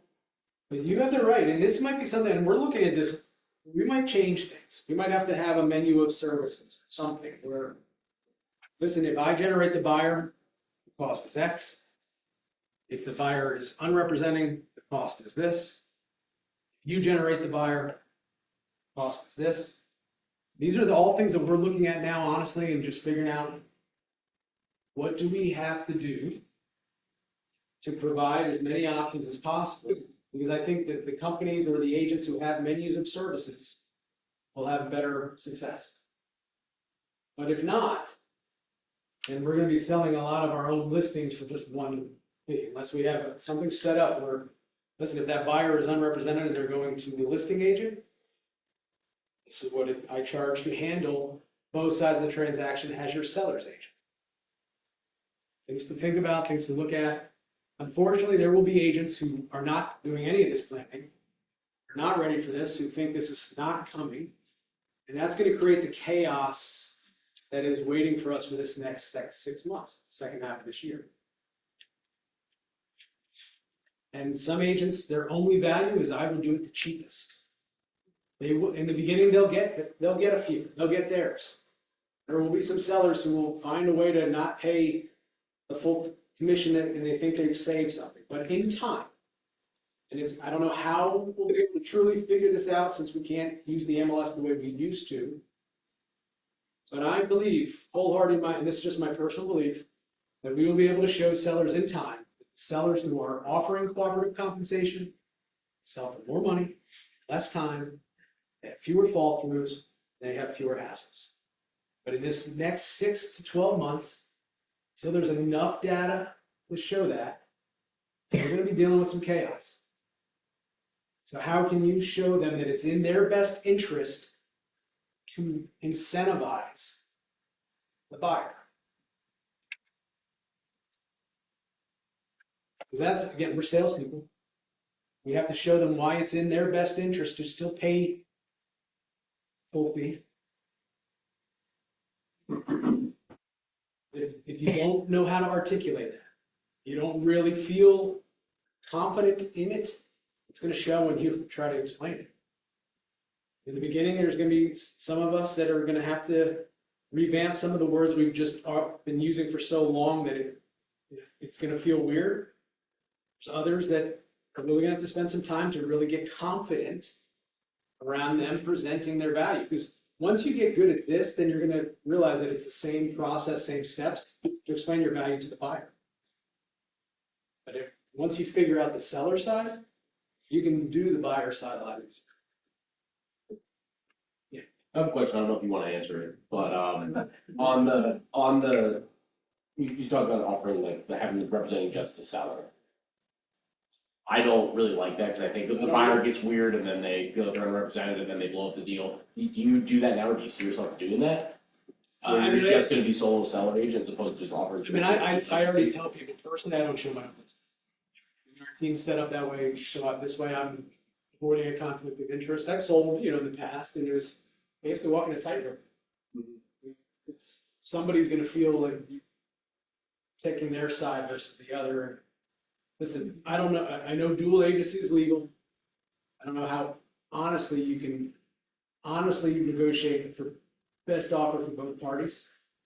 You know, so if you have a listing, you actually are the fiduciary for the seller, so you have to explain to the buyer that I can sell you this home, but I don't represent you. I have one right now where friends of mine getting the house ready in Sarah Street, so a friend of a friend, all of a sudden, Christy reached out and said, hey, listen, I don't want to sell this privately, but I have somebody who wants to buy it. Looked at all the terms, and I'm handling it as a seller's agent for 3%. And then, but basically, they were getting a HELOC on their home, so there was no mortgage, there was no inspections, wasn't really anything I had to do other than connecting with the title. I even spoke to Bob Hay, and on that, you know, again, to avoid paperwork, I had checked that they are not represented on the agreement of sale. So, you know, then I also had to explain to them that I couldn't give them an estimate of their closing costs. Couldn't truly give them this, so it's a weird spot. But ultimately, I did that because again, the relationship I have with those sellers, plus really wasn't much to do other than drawing up the paperwork. But ultimately, Did you think that house listed? we were getting it ready to go. Oh, you were getting it, okay, that's what I'm. Yeah, the plan was to list it, and then it was all of a sudden, and I don't know if anyone else has had it, but I've had other ones that were planning to list, and all of a sudden a neighbor, family member, tenant. Oh, and oh, by the way, hey, I'm sorry, but I didn't ask you to be involved, so hey, you want me involved? I'm happy to be. So this is where we're at now, cooperative compensation. So I've always looked at compensation, we would call it commission. Commission has always been a strategy for us. And we made a decision a couple of years ago during the height of things that we were not going to split unfairly, not saying it's, look, anyone can split how they want to split. But I want to incentivize as many buyer agents who want to work with us again. So we made a decision that we'll always split 50-50. Because we look at cooperative compensation as a strategy.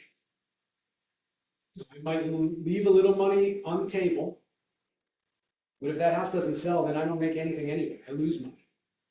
So we use cooperative compensation as a strategy. So I feel pretty confident that I can explain to a seller why it's in their best interest to incentivize the buyers through cooperative compensation. Because if they want to make the most amount of money, they want to sell in the shortest amount of time, they want the smoothest transaction, then their odds of having that happens when you have more buyers interested in your home. It's economics 101, supply versus demand. So I think as an agent and as a salesperson, we're going to have to get good at explaining to a seller how incentivizing the buyer, maybe not incentivizing the buyer agent, incentivizing the buyer to choose your home versus the house down the street. We used to be able to show that those homes that had a 3% commission versus a 2.5% prior to the COVID boom sold for more money, less time, fewer fall throughs. In time, I think we'll be able to show the same thing. The weak agents are not going to, oh, no problem, you don't want to pay a buyer agent? No problem. I'm going to ask for 3%, 2.5%. Versus, listen, these are your options. Let me explain your options to you, and you can decide if this makes sense to you or not. Because a seller has always had options. We have always had the option whether or not we felt we could help them, and if we were feeling that we were willing to work what they were willing to pay. But again, Keller Williams International, AW Pocono, ABG, we are not setting a minimum company-wide standard because again, everything is always negotiable. When I got started in 2001, it was not uncommon. The average commission was 7%. It wasn't uncommon for a motivated seller to offer 8 or even 9% commission. Then the boom of 04 happened, and then all of a sudden, 7% somehow became 5%. We got to fight it back up to 6%. There's a downward pressure right now on our industry. Some of us We're gonna hold a line. Might lose some sales, but I'm gonna hold a line. I had a conversation 2 weeks ago with Bob. Thank goodness we came to an agreement. Actually, it was last week. We went on an appointment. It was a referral. So they flipped out in Robin Hood Lakes, and it was a nice house, but they had a price in their mind that I didn't really think was in line with the market to begin with, but they were very firm. And all they wanted to talk was, I'm not paying a buyer agent, I'm not paying a buyer agent, I'm paying a buyer agent. And I left there with the keys, and I was driving, and I called Bob, and I was like, I don't even want this listing. And I relayed, and they could tell that my lack of enthusiasm wasn't very good at hiding. And ultimately, we decided we weren't a good fit. Gave back their keys. I did not want to be the first one in our market, damn it, to post a 0 on the buyer. No, but I mean, the idea of that, I'm sure one day I'll have to, but I want to hold a line. I want to stand. And the idea of putting a 0 in the buyer, because that's what Bob said, listen, honestly, then you just put a 0 in the buyer rates. Yeah. Especially around the. Yeah. We all have the ability to just say, listen, I don't feel that I can help you. I don't feel we're a good fit. This isn't even in the best interest for you, it's not even in your best interest. And I called that referral agent, thanking him because I didn't want to burn the referral source. And I just said, I just want to explain to you that I don't think we're going to be moving forward. But I thank you for trusting me with these folks. And this way he could try to maybe find them either another referral. He's from Scranton, maybe he just. Just a quick thing, when I worked in the exchange in New York years ago, when I first started, every transaction we did, we got paid $7 per contract to do an executed order for someone on the exchange. And then, that was for years. Then one company said, you know what, we're gonna do it for $6. Mhm. So they got all the big business from all those big companies, because they were doing 1 million shares a year, selling themselves $1 million. Then another company said, well, we'll do it for $5. The race to the bottom.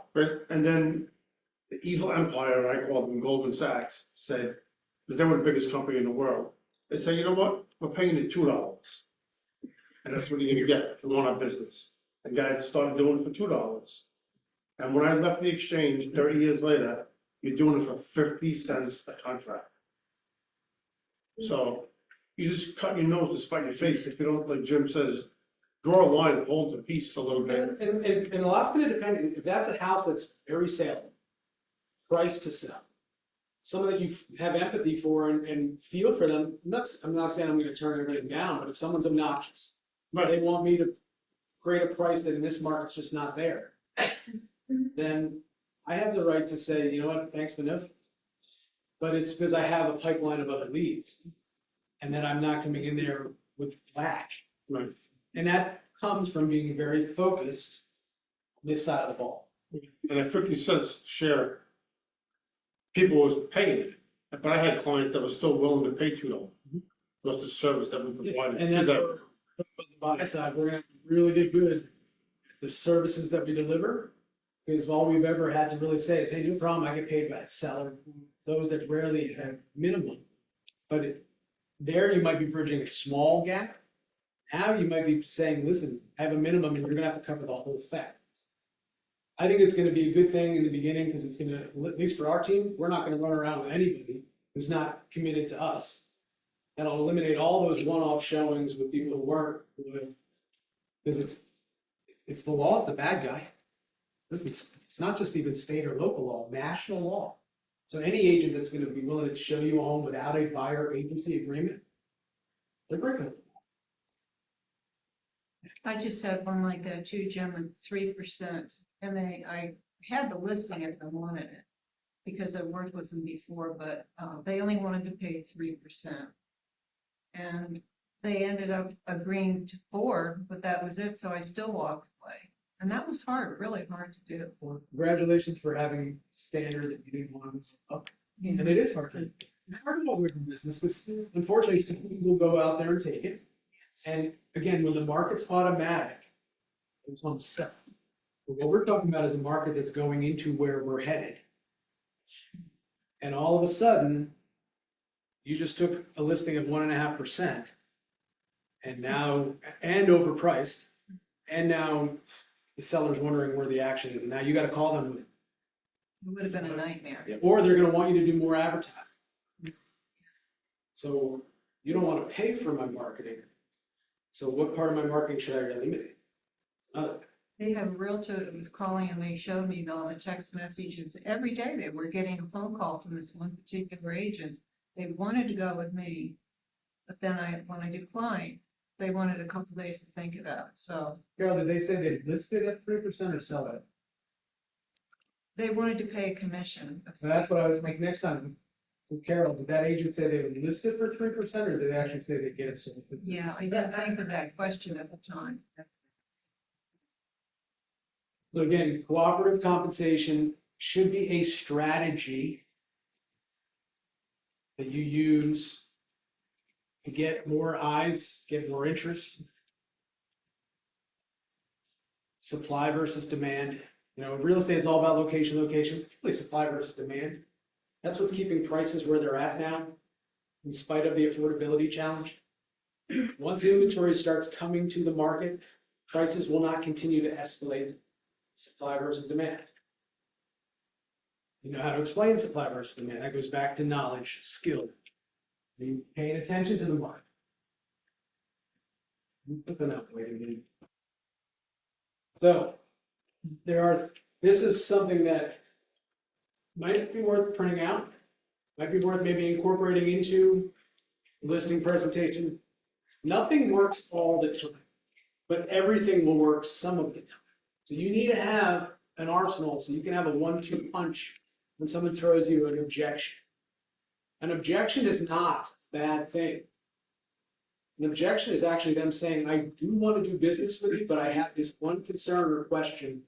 And if you can help me understand or overcome this, I want to move forward. When we look at an objection as this horrible thing, we don't know how to handle it. So for that buyer who wants to just shop listing agents, and there will be some, 13 reasons, Mr. Seller, why it's in your best interest to actually have an agent represent that buyer. And not just have a buyer go directly to your agent directly who's only representing you. Or going rogue. This might be something you might want to use if you're talking to a for sale by owner.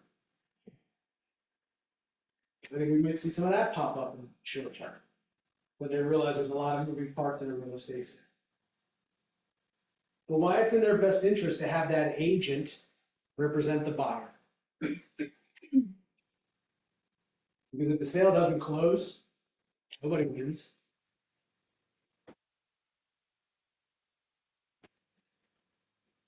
So I'm not going to read over all 13, but you guys all should have had some of this material. But again, think of these, because again, you have to explain to a client now,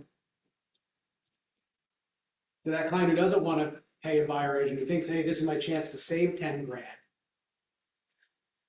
Are they saving 10 grand, or are they potentially costing themselves even more the transaction that goes awry?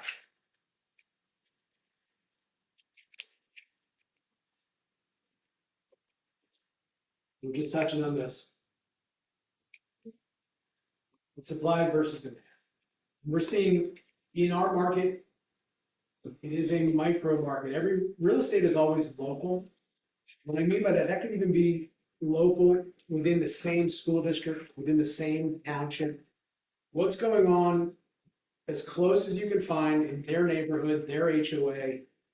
Because if you're talking to an investor with a second home up in Tobyhanna, there's an abundance of inventory building.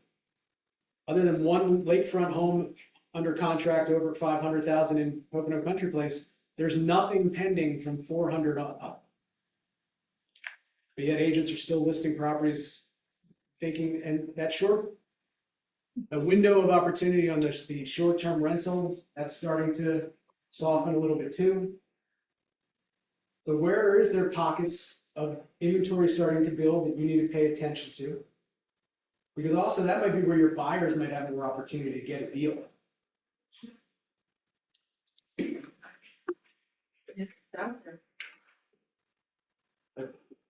And I'm a collector of baseball cards. There's something about scarcity in condition, make something worth more. So, fewer homes that are on the market, that means they have a price. But inventory is up 6% year over year. New listings are up 4% year over year. Closed sales are down 9% year over year. Closed sales were down 19% May over May. And on Monday, they were down 13% June over June. There's a trend forming. What's down 13% June over June? Closed sales Oh, this June versus last June. Coming off of May, 19% last May. We're heading into the summer season. There's a trend. So pricing the home is more important now. You get one chance to make a first impression. Pricing is also strategy. The sellers that get the top dollar are usually the ones that kind of run up to the starting line and let supply versus demand drive that number up. There's really no fear of underpricing a home because the market's always going to be right. If you underprice the home, I guarantee you buyers will tell you, no, I'll pay you this. But there's a great fear of overpricing them. We've been chasing that market all the time. And then that seller feels like they've made this great concession when all they did is get where they should have been 2 months ago. Oh, by the way, the market's moving. We're constantly chasing. So do you know where that price should be? And if you don't, do some market study. Your next CMA, you have to get really analytical because people aren't going to understand it. But do you know the trends of that? You know what's going on.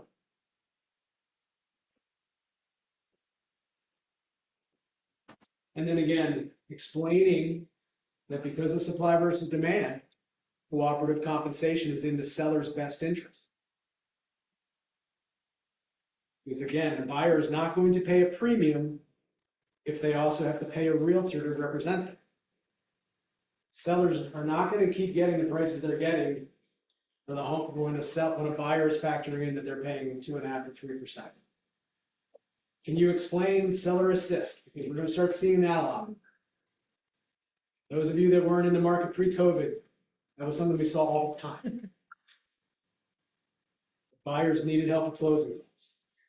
On every offer. On every offer.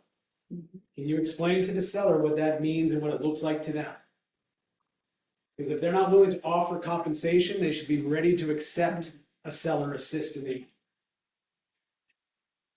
So they're paying it one way or another. They're either paying it by getting less for the house, paying it to incentivize more buyers, or they're going to pay for it when an offer is asking for it. Or they might just turn down that offer and then 2 months later be asking you, where's the offer? Why isn't anyone looking at the house? Put the monkey back on the back it belongs on. They're the one who had the problem. We have to understand what that problem is and make sure they understand it. That starts when you're sitting at the kitchen table, when you're asking them those qualifying questions, or you've even told them what their house is for. David Coulter said something the other day, it was profound. He said, we were talking about the anxieties of being a realtor, like, there's times where in the middle of the night, you wake up, like, what will you do? I send this out, or what about this, or this inspection didn't come in, or what do we do? I used to, I sleep like. Yeah, I still, or what about that word, whatever it is. My bottom line is, I sleep like a baby. Right? Well, I still do it, and we were talking about the anxieties just around the transaction. You know, Alan, you have to remember, this is what I tell myself, he says, it is not your problem. It's the principle. It is your problem to help solve, but it's not your problem. It's You're there to help solve. And that alleviated. We're all dealing with the same thing. Right.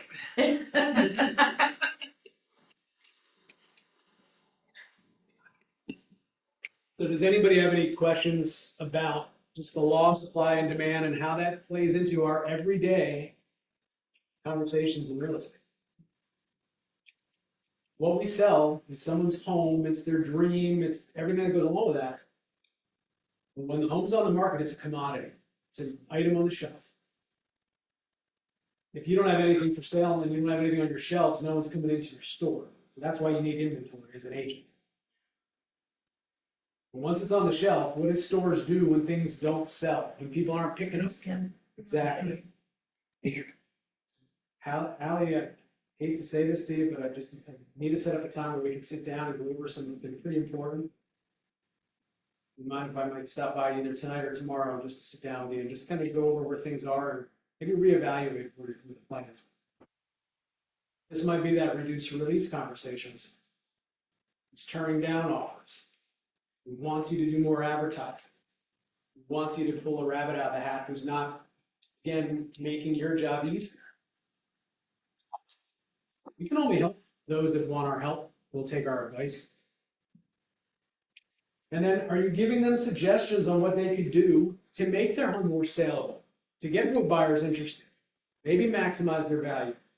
Knowing their situation, not everybody has the means or the money to do a renovation of a kitchen or bath. So is it better that we just price it accordingly?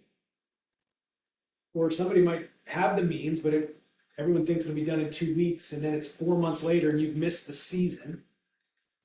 They probably would have been better off had they just priced it accordingly.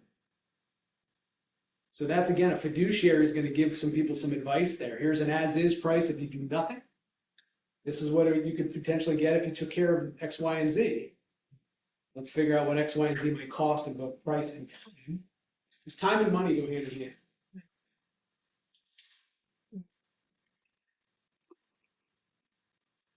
So we have 3 options. The seller has 3 options. We're just touching on this. We have to explain these options to them, articulate why it's in their best interest to work a certain way, but also understand that they have the right to choose not to offer compensation. And you have to look at the totality of them, their needs, their goals. Is it a saleable home? Is this something that you're setting yourself up for success or not? That's a decision we're all going to have to make in real time. Or else you're driving down the street, not even 100 yards down the street, and you're going, why the hell did I take the keys? So the seller has the ability and the right to authorize to offer compensation, which is basically how it's been operating now. They have the right to, I'm not willing to offer it, but if it was presented to me, I would consider it based off the totality of the offer. Again, that's where we're going to see a seller assist credits being asked for. Or that situation I had last week where I'm not willing to even consider it. And we have to explain to them their pros and cons. PAR is working on all the forms. Let's not get into hypotheticals of what documents are or are not going to be played out. But in that situation last week, there are 3 things that I'm going to go over in these next 3 slides. Bob and I were talking about that we were going to have the seller sign one of these. That I'm going to go over with you, just so we covered ourselves. And maybe a month later, I might be able to say, see, I told you.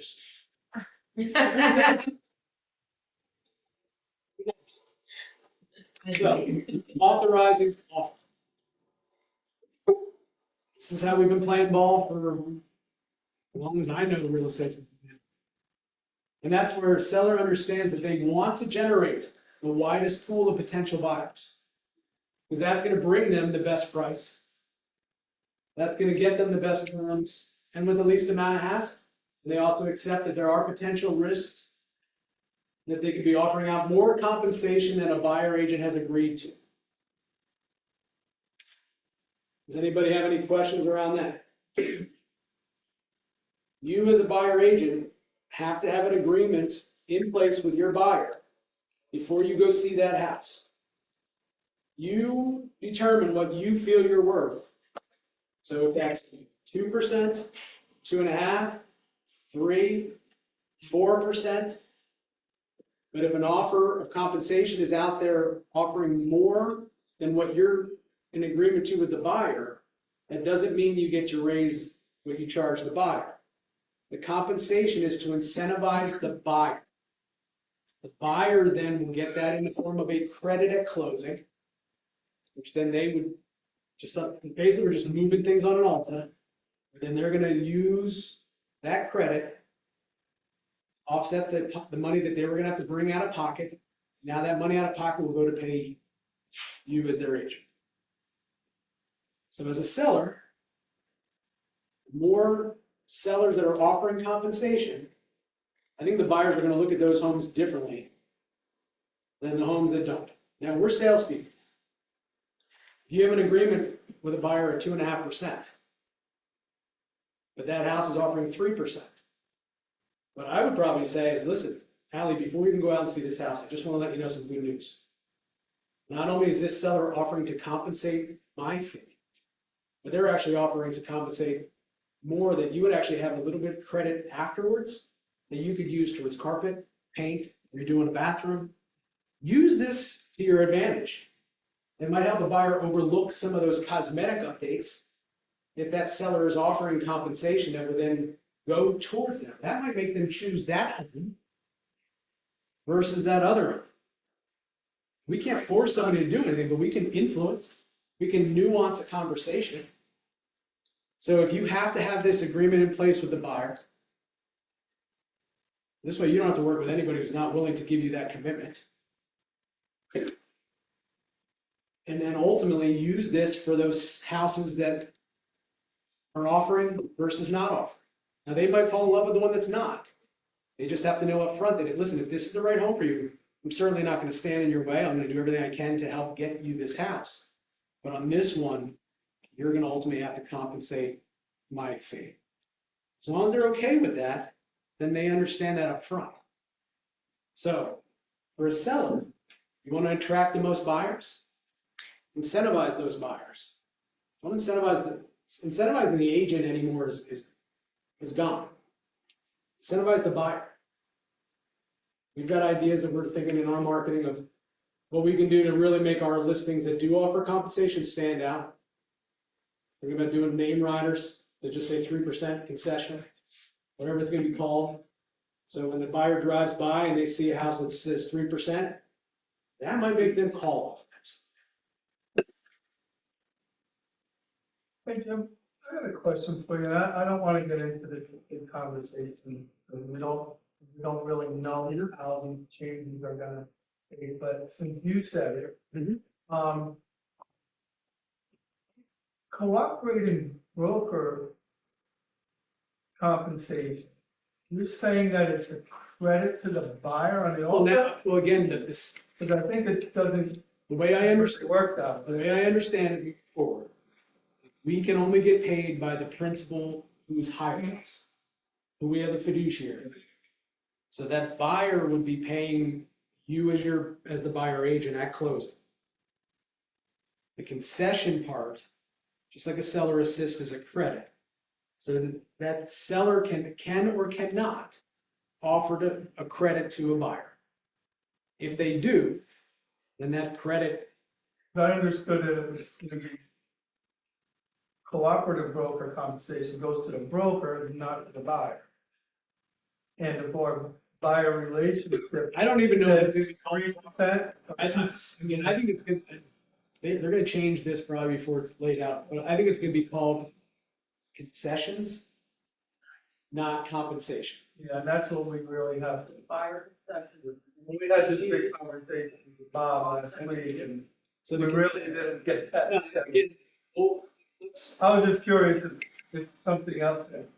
Yeah, I mean, this is, but understanding what is the central challenge of our real estate market right now? It's affordability.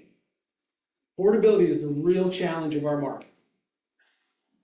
So, and this might be exaggerated, I don't know, but they're saying it's estimated that it's potentially as much as 40% of the buyers in the market could potentially not qualify if they have this extra cost of it. So, Mr. and Mrs. Seller, if you want to incentivize as many buyers as possible, if you want to get as much action on this home so you can move to Tennessee in time, like you said, so you can get that net figure that you told me you need to net. Just my honest opinion, the way you're going to do that is by incentivizing as many buyers, by still willing to offer compensation or concessions, whatever the word is we use at that time. I guess in August I'll know what word it is. But ultimately, you as a seller have the right not to, but understand that some of your competition is. So in order to stand out to a buyer versus that house 2 blocks away, this is, in my opinion, in your best interest.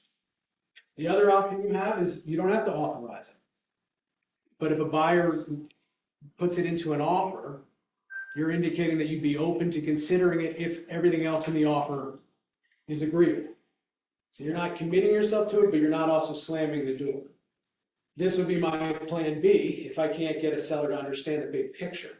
Is don't cut your nose off to spite your face thinking you're saving a buck. But if you don't want to offer, it's almost like an appliance. Let's leave it as negotiable. They write it into the agreement, then we'll discuss it. But I think as buyer agent, part of your value proposition could be, listen, and in time, some agents will be able to say, 85% of my offers get accepted with the seller assist or seller concession included. So 85% of my buyers don't even have to pay my fee. I get that covered by the seller. It's going to be in time and you're going to need to know your own numbers. That's why the path is always in the math. You need to know your ratios, your conversions. But as a seller, listen, if an offer comes in and everything else meets your net, if the bottom line allows you to move to Tennessee, why would you say no to an offer that's going to allow you to move forward with your plans? If you're a serious, motivated seller. But we will have people out there, but this is going to be their stance. I'm not willing to consider it. I'm not willing to offer it. And this is what Bob and I were going to have those people sign this one to be part of the listing agreement, since we don't have the actual PAR forms, is that I was going to make them sign this, that they were unwilling to pay it, but they accept the potential risks of exposing their property to a smaller pool of buyers, because a buyer who needs it may not make an offer. And additionally, I accept the potential risks if a buyer doesn't have representation and potentially encountering more hassles or delays. Fortunately, we came to a mutual agreement. They weren't going to sign this, but this is what we were going to do. So it was just acknowledged that they understood. And when offers aren't coming in, you go, well, didn't you, again, you acknowledged you were okay taking less action. So as a seller, they have the ability to negotiate. They always have. But we as agents have the right to be able to have our standard, whatever that may be. We do need to make sure that we can articulate the pros and cons of each approach. Any questions on having a conversation around this? I read over this patent deck thing yesterday. Why would we even bring up option 3? It's not even an option. I mean, in this case, But it's only when someone's bringing it up to you. Well, I understand. But I think it says, someone says, I don't want to go over our conversation. I say, great, let's not do it, but let's see what the offers say. Well, that would be, again, authorizing number 2. But we're not even getting off. Well, again, If they don't get any action, they don't get any action. yeah, well, I think we just have to make sure they understand that by them making a stance, if you take that listing, just understand that it's going to be less action.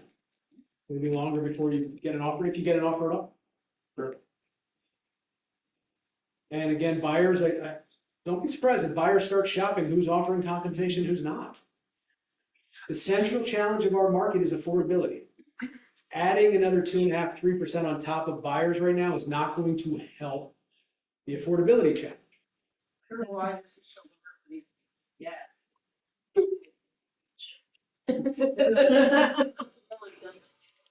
Or let's roll it out January 1st.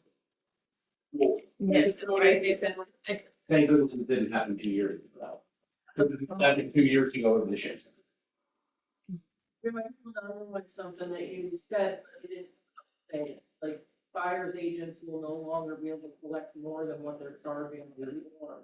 Yep. And that was why you said that they're offering a little extra that they can put toward purchase. And a good buyer agent who's a salesperson will point that out. Seller, buyer, can look at that home that maybe has an outdated bathroom a little bit. They'll look at that home that maybe the carpets need to be replaced a little differently. Instead of, or when you got that seller who has deferred maintenance and upkeep, and is not willing to pay compensation, not only is the buyer gonna have to cover an additional cost in addition to their closing cost and down payment and 7% interest rate. Oh, and oh, by the way, you want top dollar and you expect the buyer to overlook the fact that they're gonna have to do some updating. Wow. Again, put the monkey back on the back where it belongs. It's their house. They're the ones who told you they need or want to sell. I want to work with people who need to do something. Not, I think I could. Make me an offer I can't turn down, then I'll consider it. That's not somebody that I'm looking to list. I want somebody who wants or needs to sell. So again, don't be afraid of the seller side of the business. My honest answer is embrace it. If you're uncomfortable or unsure or uncertain or unconfident, spend this next couple months getting confident. Work with people here in the office, in the coaching program, teams. Start to build this. When we were in quarantine for those 2 months, out of boredom, I put together a listing boot camp out of everything I took from all the different courses that I've taken and turned it into a 9-hour, 3-session boot camp that Charlie and my brother had to go through with me via Zoom. That's been the playbook now for the last 2 years, that every Wednesday we do a training.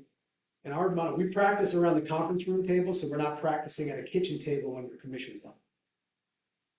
Get uncomfortable, practice dialogue, practice having conversations around these talking points, so that when you finally get a listing appointment and you're at someone's kitchen table with your commission on the line, you're not fumbling over your words.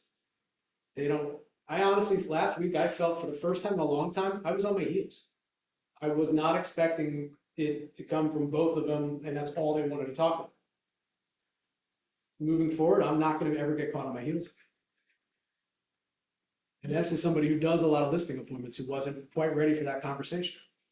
So if you go on an appointment and the seller is not willing even to consider, at that point you can say, no, thank you, have a good day, and Well, I mean, it depends on do I feel I can help them?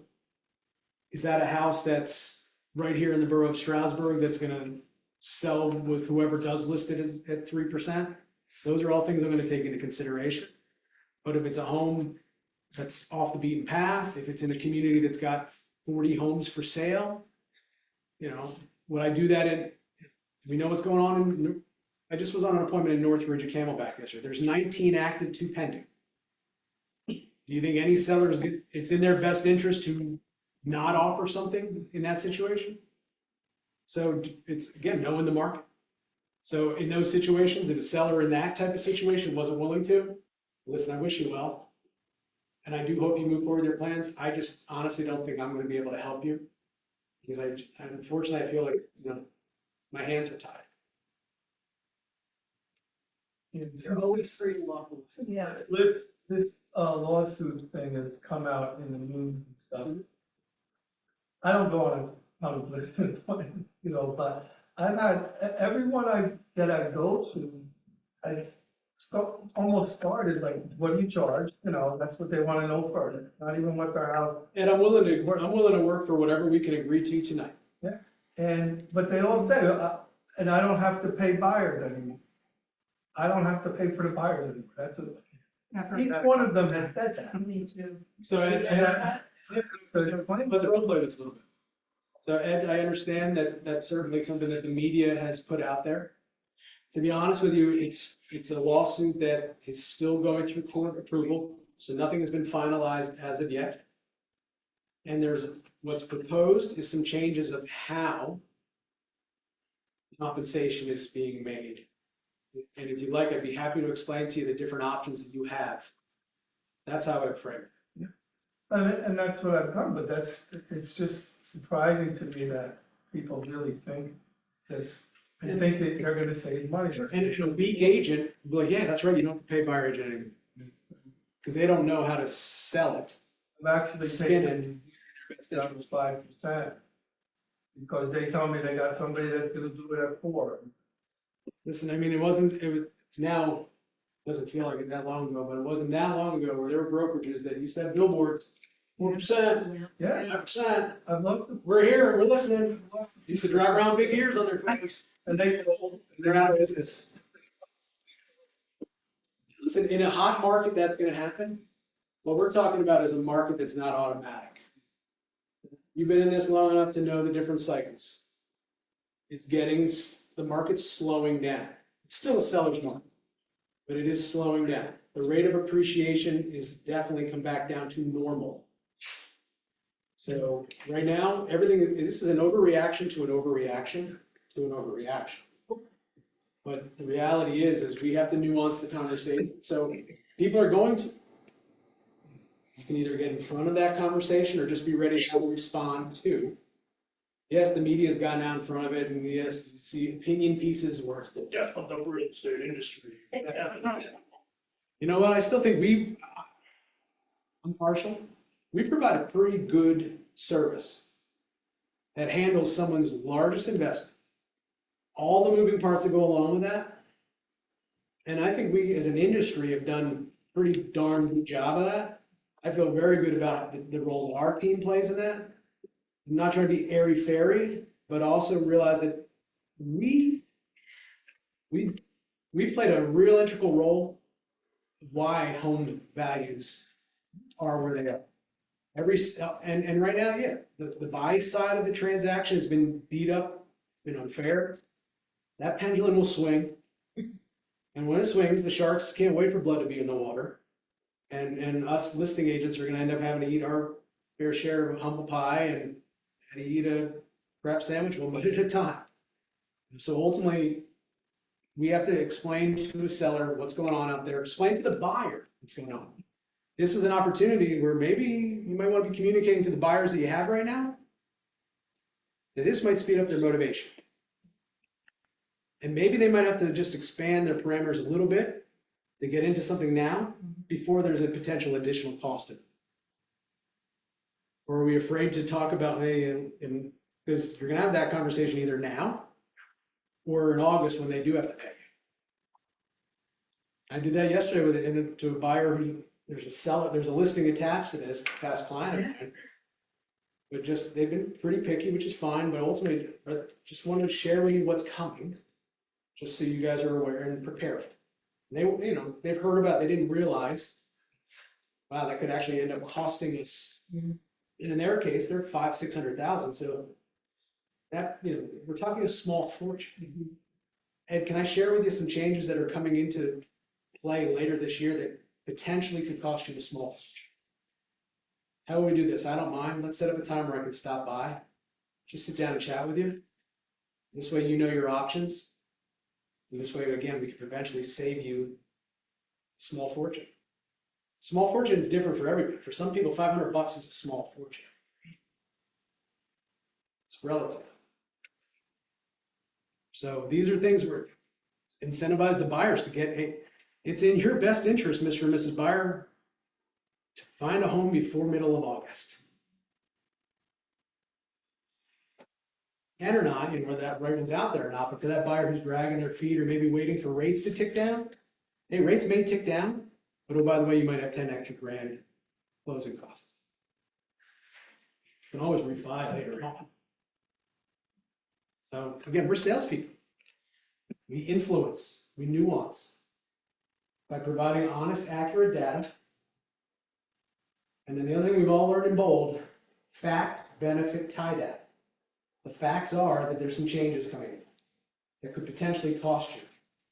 The benefit is those changes don't go into effect for at least probably 2 months.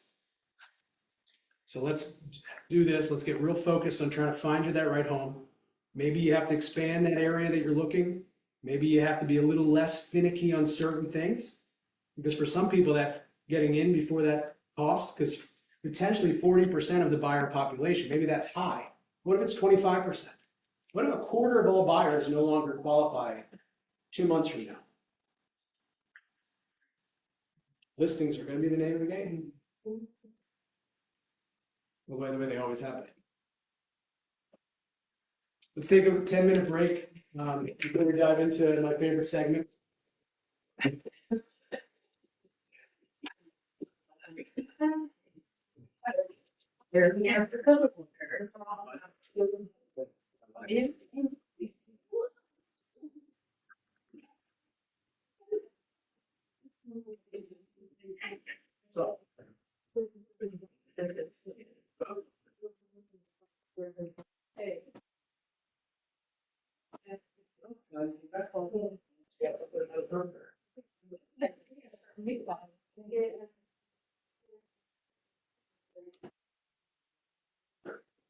One step at a time.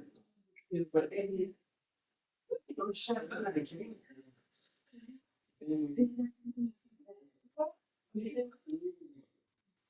so it doesn't make a difference this time. So then your parents, your family, your siblings, the buyers that you're getting will become leaders. By the way, that's the people in your neighborhood, some people from your neighborhood, or in your neighborhood. Just develop that reputation as somebody. It's usually one something what I mean. I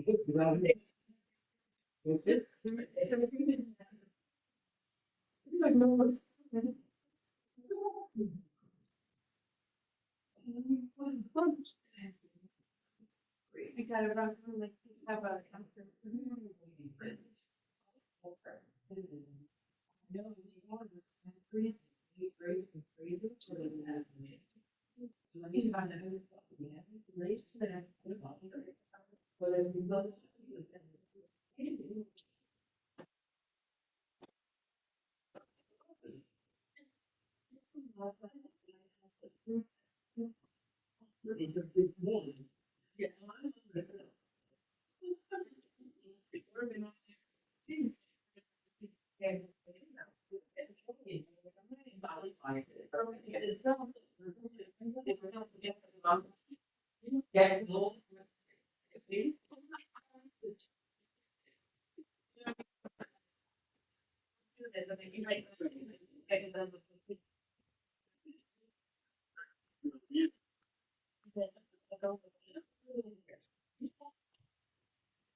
Did they have a handout, a packet, or a handout?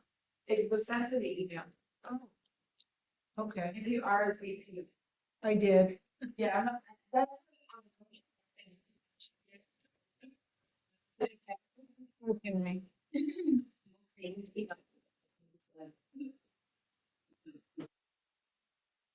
Yeah. Yeah, you, like, you were not get it. No, I told you,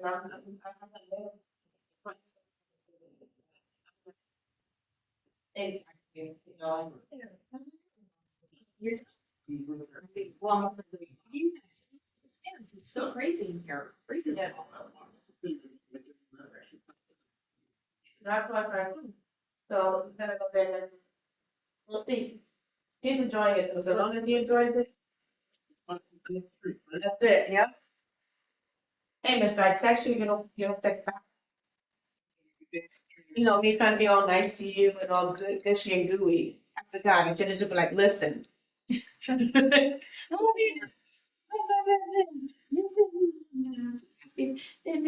should just be like, yo, stop, yeah.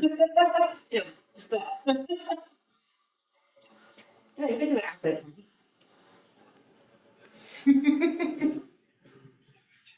I don't know, let's figure it out.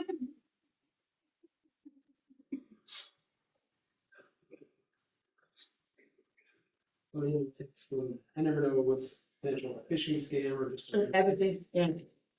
Everything, you get the buyers that are like, hey, I want more information, then you text back like, yeah, text me on WhatsApp. This message was from WhatsApp. Okay, yeah. It's all garbage. Communicate with one client. It's just- Yeah. Sure. Like 10 minutes, I gotta make sure the thing is posted tomorrow.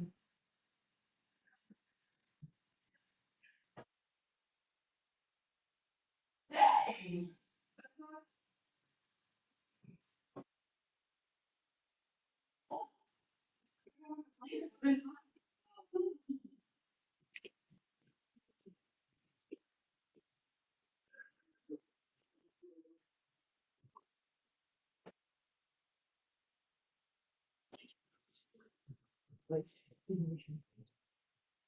so cool. Well, you're just gonna be like a season.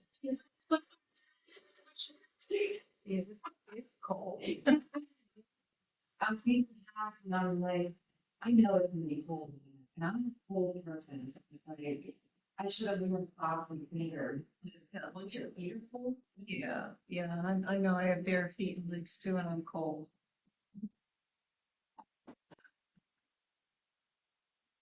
I guess when you know it's going to be 90 degrees, even though you're going to be in air conditioning, you can't imagine it's gonna be really that cold. You'd think it would feel good. Felt good at first, but I'm sitting in here now. This is till what, 3 o'clock? It feels warmer with you. Yeah, a little bit. It's like they shut it down. Maybe I thought it was 12 to 3. Because I just looked at the Yeah. hours, so it should be, it was a full over, maybe, maybe. I know, I RSVP, but I didn't get the, to do the printout for the one.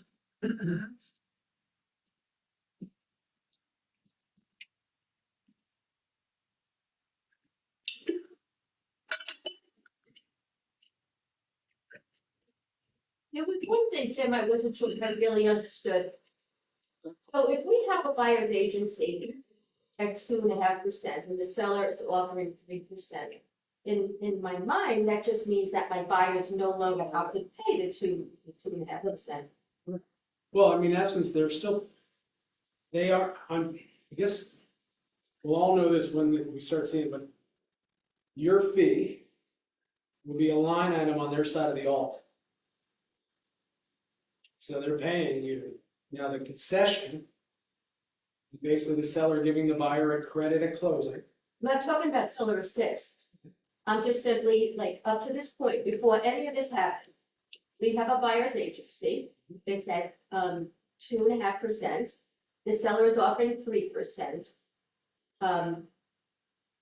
We can no longer collect it after this whole thing turns. So in a situation like that, you can only collect what you have in your buyer agency.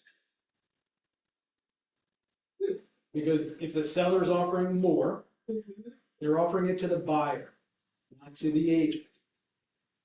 So concession is a credit. Wow, this is different. It's actually awesome, if you think about it, right? It's chaotic right now because it's Yeah. making us change. Yeah.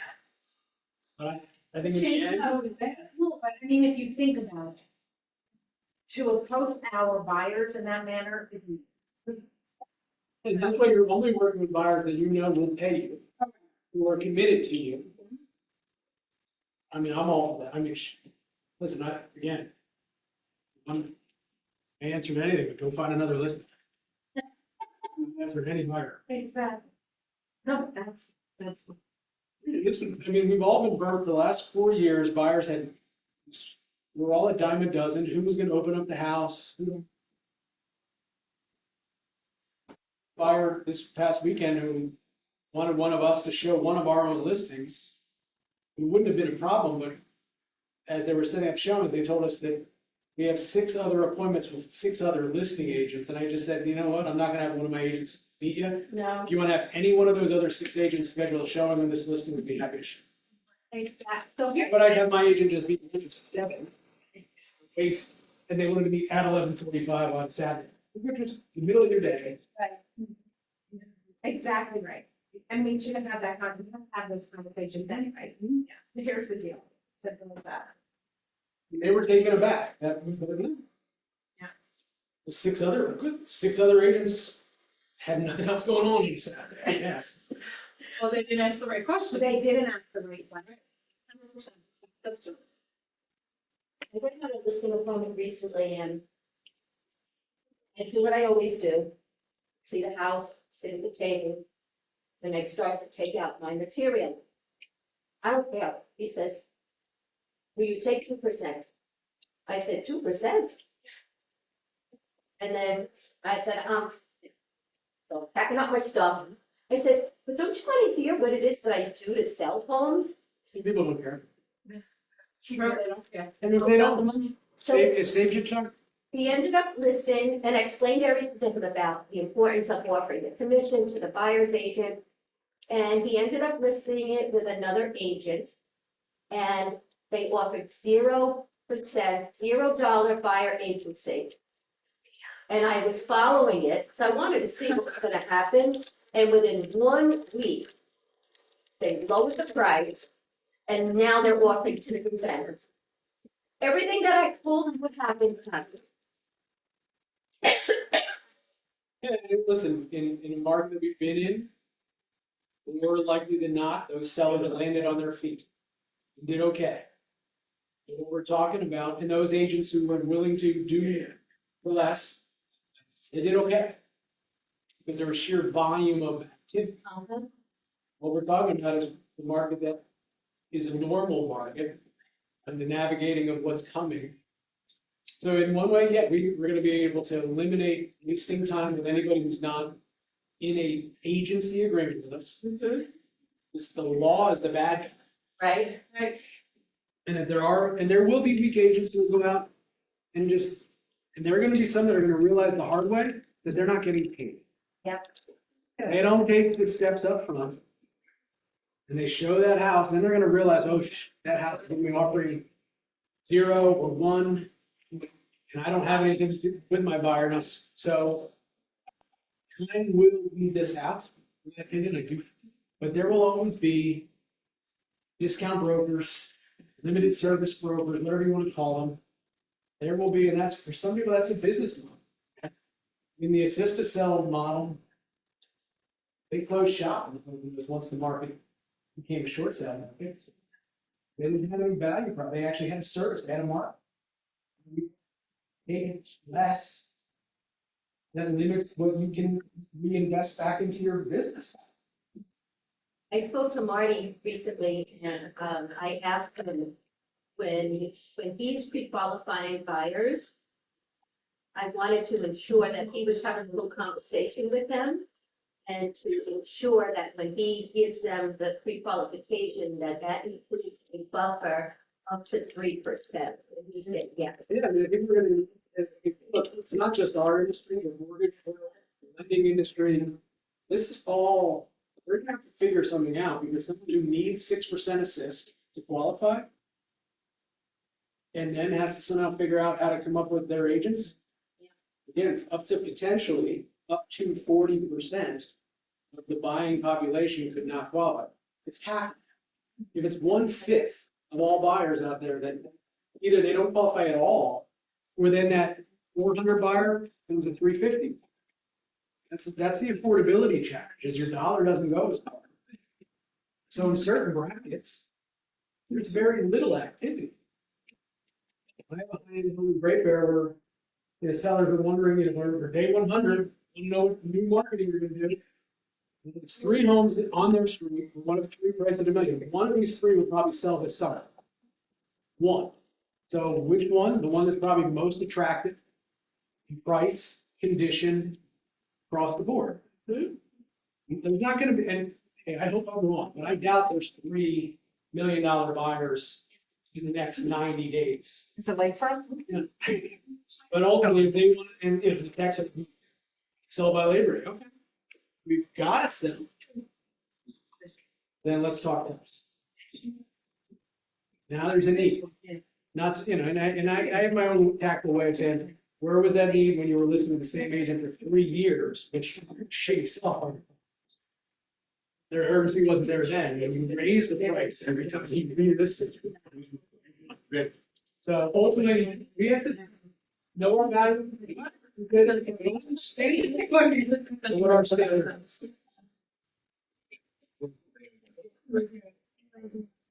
$7.59. Well, again.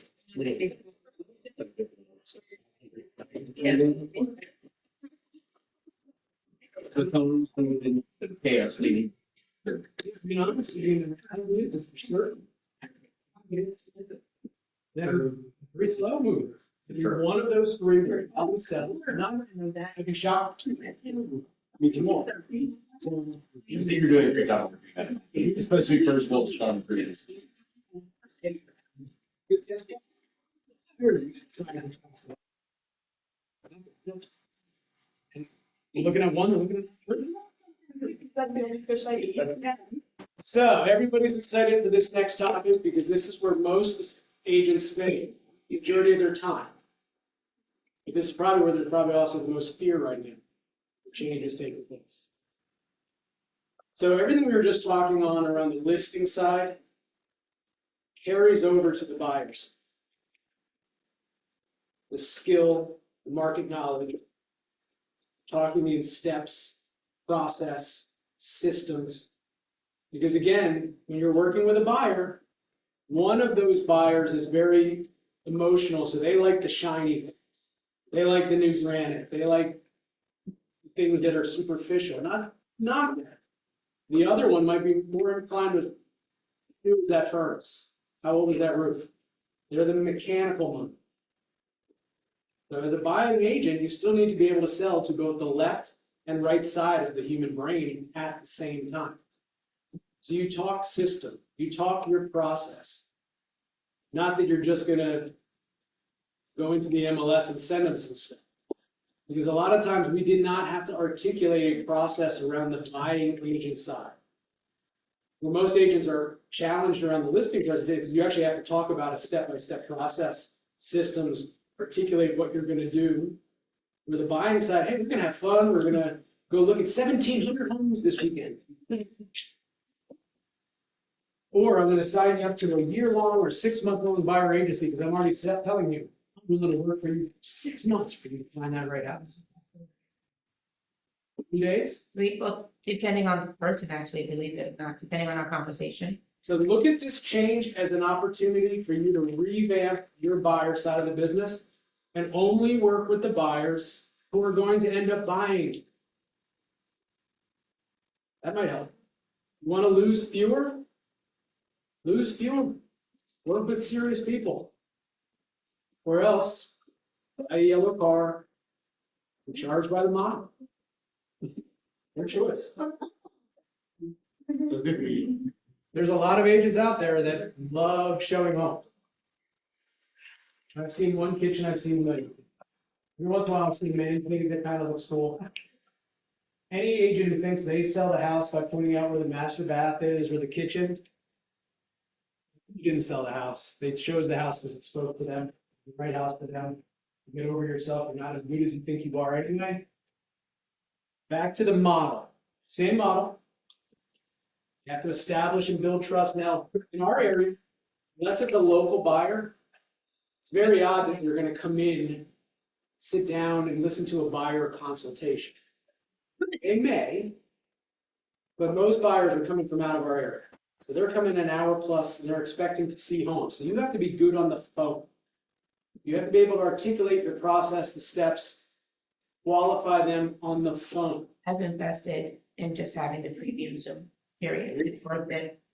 Because it's a little bit better. It saves you some Just face to face. It saves you from spinning your wheels. I bring the documents up, so we're looking at the same documents together at the same time, highlighting stuff or whatever. So I ended up just paying for the Zoom instead of that 30-minute. See, that's a value that you provide and a service you provide that another buyer agent doesn't. So again, how are you going to articulate your processes around the buying side? Or is it that you're going to wait for them to forward you a link from Redfin and you're just going to then regurgitate the MLS info and then open the door when they want to see it? Because that's how the majority of agents operate. And wonder why not value. Super. And then what are you going to do? Not only those core services, how are you going to handle from front to back the biggest purchase of their lives? And oh, by the way, don't people kind of get stressed out? Are they frustrated with all the stuff the lenders are asking for and all this? Don't they want to pull the plug and back out of a deal as soon as there aren't leaf guards on, gutter guards on the house anymore? And then are you going to deliver some surprise and delight along the way? They're going to be smiling in that picture on Facebook where you're holding the paper key.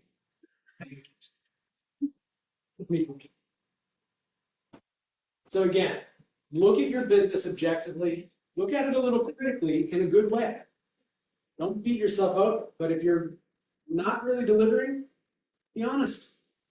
And where do you need to improve? Because if not, they will shop the door openers. They will go directly to Xander, Lisa, and I with the listing inventory. Or they can be in better hands being served by people who are actually their fiduciary agent. By the way, future buyers become future sellers. I know I make it seem like I only care about the sellers, but those buyers do become future sellers. So what are you going to do post-closing to stay in relationship? You're going to make your career a little more automatic, consistent, predictable. Or are you going to ride the highs and lows? And when the market's hot, you're hot. When the market's a challenge, it's hard. Everything's fine. Wouldn't be worth it if it wasn't. And it's about having a great career, not just a great year. But in the course of a great career, you're going to have great years. You're going to have years that are okay. We will all have our worst year at some point in our career. But it's a career you can be proud of. It can become predictable. You can't control the economy, but you can control your economy. But not everybody does. So what do buyers do? Well, they want to find the right property, the right time, get it at the best price, with the least amount of hassle. It's the opposite of what sellers do. So how can you honestly negotiate fairly for both parties? I don't know that answer. Probably better suited to be a fiduciary for the buyer agent if you're working with that buyer. Or if you're a seller's agent and that buyer comes to you, you have to be honest with them as far as making sure they understand. You have duties of honesty, fairness, but you're not their representative. You're not going to give them an nuance of are they offering a fair price or not. But what buyers want is they want to find that right property that meets their family's needs. So how do you know what meets their needs? Ask them. What is it that you're looking for? So Allie, what caught your eye about that when you're calling? Is it the location? Is it the style? Is it the price? Is it the size? Are you familiar with the area? How are you looking? They tell me that they've been looking for 6+ months or a year, and then red lights going, I don't want that fire. So you gotta ask why though. That's an agent who wants to work with those buyers. Look, me, I'm like, right. I've even sent it to one of my agents. I don't want to tie them up. That's what the agents don't just don't call it out. They That's do good. a million things. Thank you for returning my phone call. Yeah. You got back to me a couple of hours later. Thank you for getting back to me so quick. Why do we have a bad reputation across the section of the buying and selling population? Why do we have a reputation as an industry of having commission breadth? I'm guilty of it again. I was that guy. Thank God I could build a team because I was that guy who did not return buyers unless they had a listing attached. Because my focus was very much focused in one lane. So buyer agency agreement. It's in Pennsylvania, buyer agency has been in place since 1999. Buyer agency has been in place for 25 years in Pennsylvania. So then anything new. So how it's explained may now have to be explained a little differently. We have to explain to the buyer what a buyer agency agreement is, how long of an agreement you're willing or not willing to enter into, explaining how you're going to service their needs, because then you also have to explain that you're going to also have a minimum fee. I was one of those guys that said, listen, no problem, I get paid whatever the seller. Because I worked with 5 or less buyers a year. Most of them were either repeat or a client that had a listing attached to it. So I got paid whatever was in the MLS. I didn't care. Other agents on our team have minimums. So hopefully this isn't too basic, but what is a buyer agency agreement? It is a written agreement entered into with buyer and seller that has some terms attached to it, length of time, exclusive or non-exclusive. And what is that compensation expectation? Worst case scenario, if the seller is not willing to offer to compensate the buyer agent. And this is the right home for you, Mr. and Mrs. Buyer. I just want you to understand, this is the fee that ultimately we charge, but this is what we do to earn that fee along the way. And when should it begin? Well, it has to begin before you can show a property. Law requires that we can't see this one unless we haven't entered into a business relationship prior to us seeing this. So in the end, to answer the question we were talking about before, good news is, as a buyer agent, if you're good with how you present your service and value, you have a minimum, you're gonna get paid. It's just who pays you is gonna be your client directly. How that money might come, that could be the moving of the, there's a peanut underneath the nuts and we're just sliding them all around. At the end of the day, if you have a 3%, you will get your 3%. You have a 2.5%, you will get your 2.5%. If you have less than that, that's your right. You will get what you have asked for. If you don't value your service and you're willing to work for 1%, that's your right. But you will work for 1%. And I think you're going to work harder for that 1%. So this is something that needs to be explained up front. So Allie, before we get started, I just have to explain to you how I like to work. You mind if I explain to you the process? And same thing with this thing, putting her on a safe island. She may have bought and sold before, but maybe this is your first time.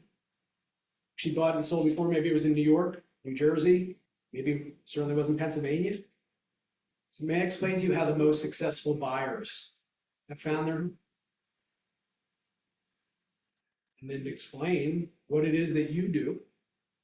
Or are you just waiting for them to, are you going to search off market? You have a database of people that would sell, but maybe don't want to be on the market. Or are you just going to wait for them to send you something that they saw online, which they could send to anybody? Or, oh, by the way, they're probably going to end up just replying and sending it to listing agents direct. If they have to forward you the Redfin link, well, they might as well just go to the agent direct. So, like Cheryl was saying, I think this is a good opportunity. I think those of us that are willing to walk away from somebody who doesn't value us, who is unrealistic, who wants to find that 4-bed, 3-bath colonial for $120,000. You know what? That might be, that might be somebody I don't want to enter into a buyer agency. That's an excuse not to. So again, you have some control here too. If you're not caught on your heels. If you're taking this next month and a half, 2 months to really get yourself ready.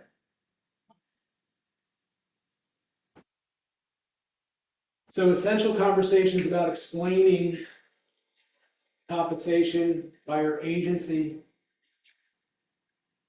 We have to disclose in conspicuous language that it stands out and it's clearly visible and that the buyer acknowledges that there is not a standard commission structure or compensation structure. Again, this is where I don't think we were ever price fixing or doing anything like that. The perception out there because of this lawsuit is that everything was set at a certain parameter and that everyone had a. So there is no standard compensation, but you can have your standard. Somebody else is going to have a lower standard. So that buyer might shop whoever's the lowest. You have a standard that hopefully you won't diminish what you feel you're worth. Your time's worth something. Time is life. You don't get any of that back. And then you have to, again, cover and go over, is this an exclusive agency or is this a one-off and it's that situation from the weekend where they're seeing 6 homes with 6 different people? Because there might be some buyers out there that are only willing to sign a one-home buyer agency. So you just have to understand that you would be protected for that one home. But that might not be somebody that you want to put on any more energy into other than, all right, I'll show you that one home. And then you can determine whether or not you feel like you can build a relationship from there. We've all had it where buyers have been honest with us, where they're looking in Jersey and PA, and you just know listen, if the right house shows up in Jersey, then we're saying we're out. Versus that buyer who doesn't tell you that. So it's how do you find out these things? You ask questions. What are your qualifying questions to find out who is ready, willing, and able? Because there's a why behind every purchase. Is this just so they can add to a portfolio? Nothing against that. There's a big why behind that. Or is this a first-time home buyer who has a lot of questions, who's nervous? Is this somebody who's been through a lot and they've had to work like hell to get back on their feet, to get back into a home? We know what that home means to that individual. Because when you do, you have empathy, and you might decide, how am I really willing to go that extra above and beyond? I'm going to fight for you. It's entirely up to you. But those are people that feel that connection, know that you have either been there, empathize with that, they're more likely to stick with you. You feel that they're in it together. It's an experience. You can celebrate those things. You know, I've been in closings where buyers and their agents, tears of joy. It's a beautiful thing. Makes you realize what it meant for them. Nothing against, I've done plenty of things with investors where it's there's not the tears of joy there. What we provide for a family, it's really important. We play a really big role in probably the most important decision other than actually life or death, that most couples, most families make. And then explaining the different ways that you get paid at closing. You charge an upfront retainer, it's still your right. Explain how that's paid, when it's due. And explain the different options. That this seller may not be offering compensation, but we certainly can include it in the offer if it's the right house for you, and it's a negotiation. Or, like I was saying in the scenario before, you have an agreement at 2.5, and this seller's offering 3. Alec, great news. If you like this home, the way you have told me on the phone you do, not only is my fee covered by the seller, and by them offering you a concession, but they're offering you a concession over and above what I have agreed to. So that extra will come back to you at closing, which can either offset your closing cost, can be used to do those improvements, or just so you have a couple extra bucks in the bank. That might, again, make them look at that home a little differently, but you're setting an expectation, there's no confusion. Or it's, Allie, I know you love this home. Just want you to be aware, this seller is not offering to cover. We certainly would try and put it into the offer if this was the right house for you, but I just want you to understand this seller may not work with compensation. So in this situation, the agreement would ultimately come into effect, but good news is I get paid at closing. When you get the home, part of all the total closing costs you're going to be bringing, make sure the lender crunches those numbers with you so there's no confusion. But the good news is that you don't have to write me a check today. And I only get paid when we close. Exactly. When you get your keys, I get paid. Mr. Seller, when you get paid, everyone else gets paid. So there's a way that we can spin this. How does that work with you saying that they're offering more compensation than your buyer's agency? How does that work if you're not allowed to get, You don't get it, buyer. because it's going directly Because to the they're- buyer? The concession, just think seller assist. Mhm. Compensation would be a seller assist. So it's a credit at closing to the buyer. So that Buyer doesn't cross then- over on the buyer's agency, that it has to be whatever you get is what you write that to. So you need to do what it is that you come to an agreement, what you're willing to work for. I mean, I'm sure agents will try to increase their fee, and I don't know if that's something they can, but again, if you've agreed to 2.5, you've agreed to 2.5. You've agreed to 2, you've agreed to 2, and if they're offering 3, then buyer gets a 1% credit back at closing. The whole thing's a credit to the buyer at closing. Buyer then, that frees up the money that the buyer would have to bring out of their savings to be a line item to pay us. But it's still paid from the principal to their agent. Makes sense. Okay. Any other, I know this is confused, but are there any other? Maybe you don't know the answer to this, I'm not 100% certain, but if you use like a compensation addendum to the agreement of sale, and you say the seller needs to pay you extra money, Which obviously signed by the buyer and seller, I actually like it's transparent, it's big. Do you know if that's gonna count for seller assist, or we have no idea yet? I don't know yet, but my guess is it's probably gonna count with seller assist, and this is where the lending room would have to, I heard they're making some again, adjustments. maybe 6% becomes a 9% seller assist. Yeah, for the buffer. Maybe 6% becomes an 8% max. This is all industries. It's not just for the real estate industry to figure out, because this is gonna throw up debt to income ratios for the banks. So these are gonna be things that are gonna need to be, good for the estimates and all that. I'm sure we'll probably have to send our buyer agency agreements to title companies, to lenders, just so they know what's being offered or. We'll I guess a listing agreement should have to do, there's like additional co-broke compensation. We'll deal with whatever it is. That's what makes this second half of the year, look, we're all walking into some chaotic uncertainty. We still have PSTD from May 19th, 2020, when all of a sudden Monroe County was opened up again, and literally, we had 49 active listings, and you co-broke agents are not nice. Agents are nice. Good news is we had 49 active listings waiting for the market to open up. We had a pipeline of 90 listings ready to get listed in the next 60 days. You know who wins every bidding war? The listing agent. So you gotta explain how you charge, what you charge, and how you get paid. We explain it and go back to that circle of trust, transparency, honesty. This way they understand what they're signing on to. This way there's no confusion or hard feelings when it's the week of closing and, oh, by the way, what's this extra closing cost for?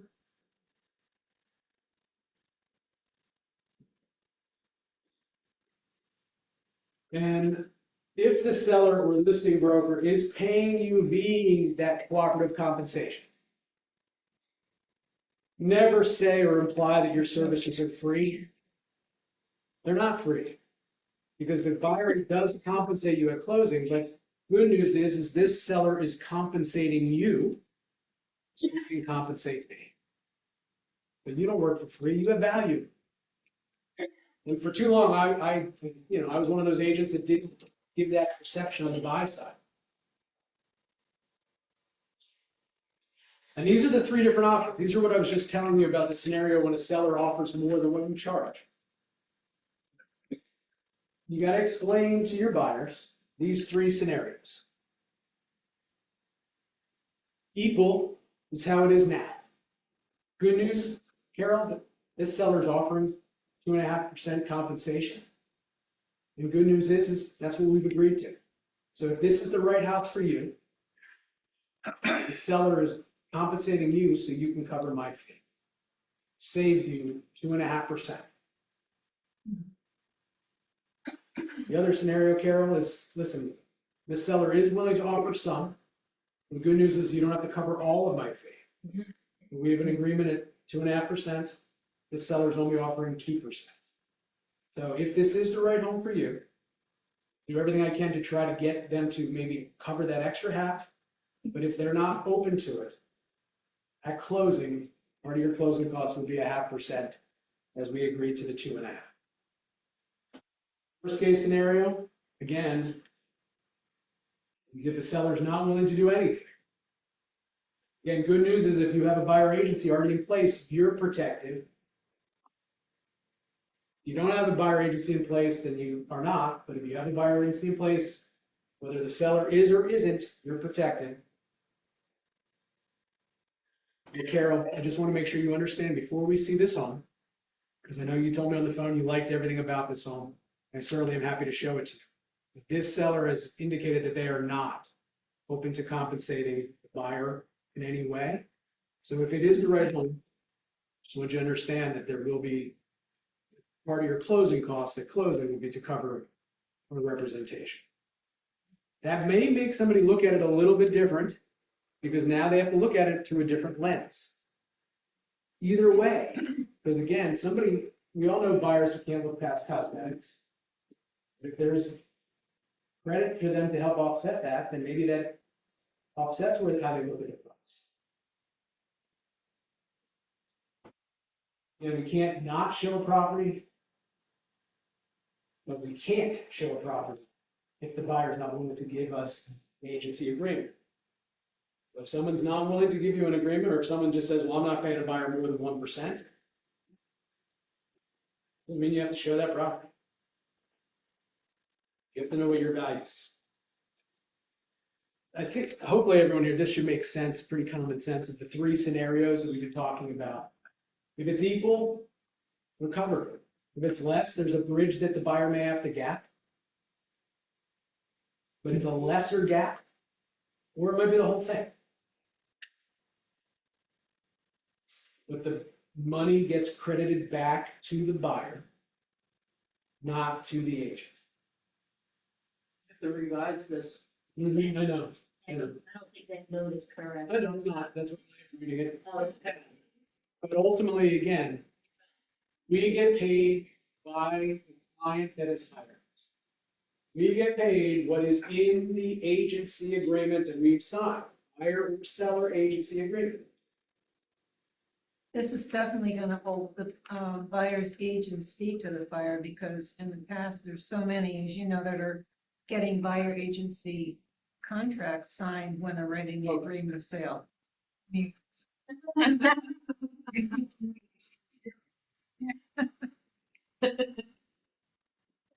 But ultimately, you will have to have your own process. So now what we're gonna get into is those core services. Because if not, we're just door openers. We're just a functionary showing agent. The showing agents on our team at that time got paid 10% of the buy side commission. Much. It was a learning. So the core services, again, it's the same 5 core services. You have to still start off by consulting to a decision. So you have to have a consultation with that buyer, either via Zoom, if they're local and they want to come in and sit down and go over the process. But a lot of it's over the phone. You have to get good at being good on the phone. And that comes from confidence, market knowledge, being able to talk particularly about what's happening out there, about your process, about your experiences.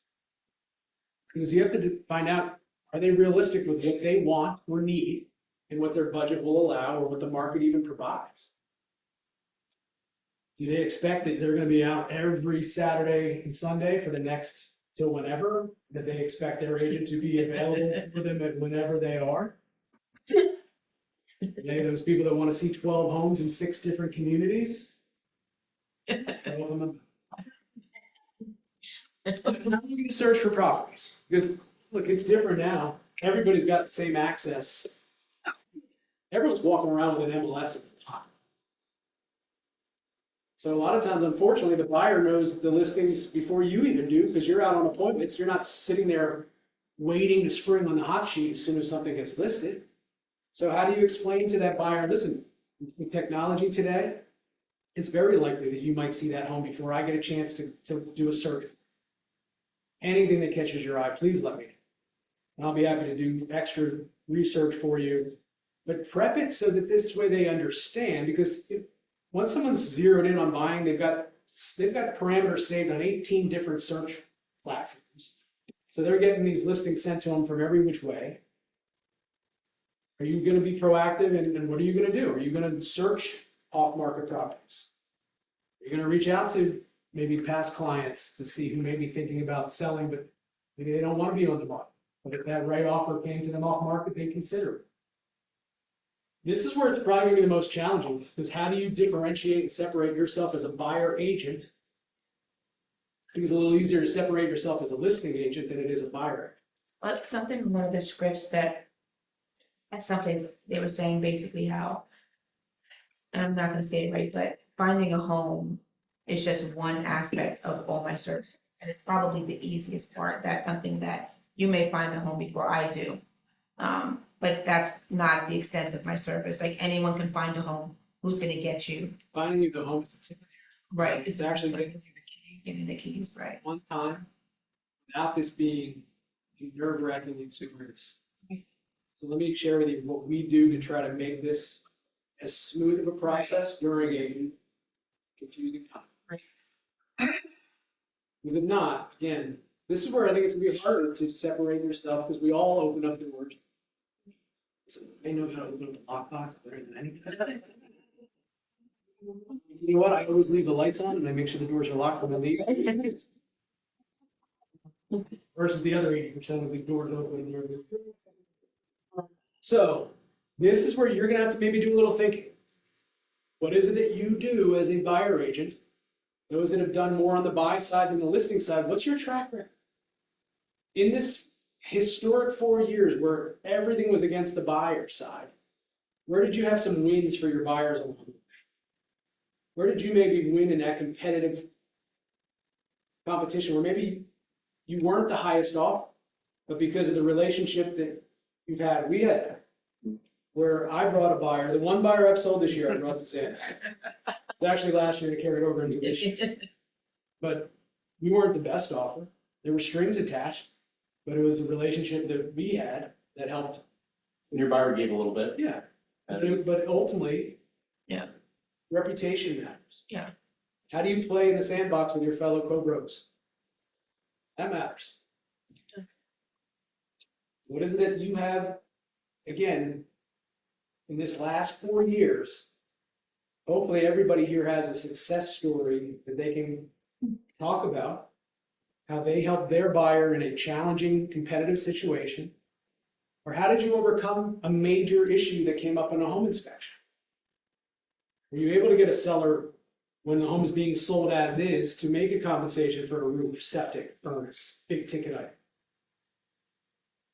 Or did you just write an offer that the buyer won because they just gave the seller everything they wanted? Again, this is where we have to think a little differently. This is where it's not going to necessarily be as easy to articulate what makes any one agent a little bit different.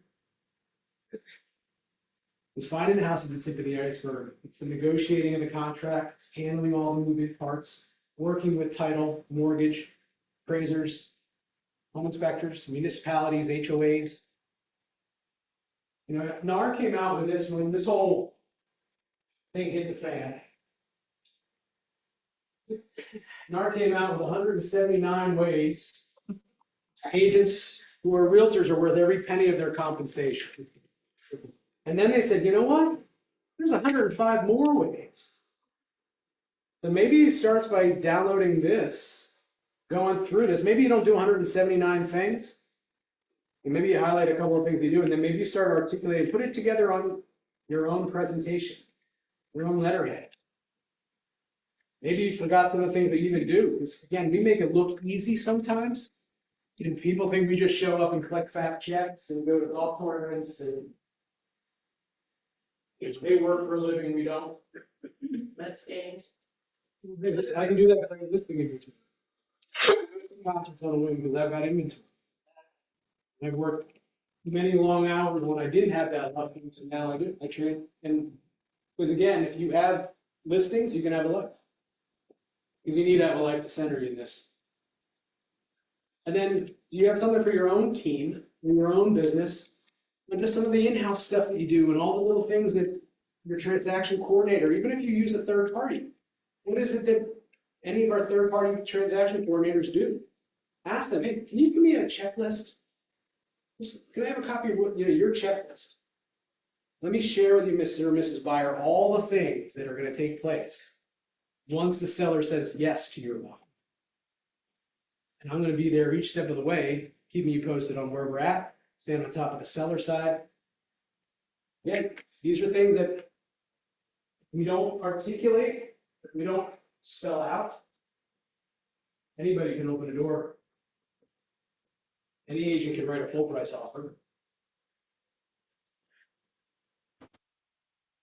Why should we pay an agent anything more than what the lowest person will charge to open a door, write a full price offer? So think about this. Where have you won for your buyers? And then what are you going to do to ensure that that walkthrough is coordinated? There's no surprises with their figures. You work with lenders that you trust that can get figures ahead of time, or are we waiting for figures an hour before closing and the buyer's still in New York because they still have to hit the bank? All in there. And are you going to stay in touch with them after the sale? Because if they're not local, you have contractors who will help them do those projects Or are they gonna just roll the dice and get any Pocono contractor who's got a Pocono contractor reputation? Are you gonna provide service? Are you gonna stay in touch with them when you drive past the house and see they did some landscaping and tell them it looks great? You did that with the front yard, I can only imagine what the inside is.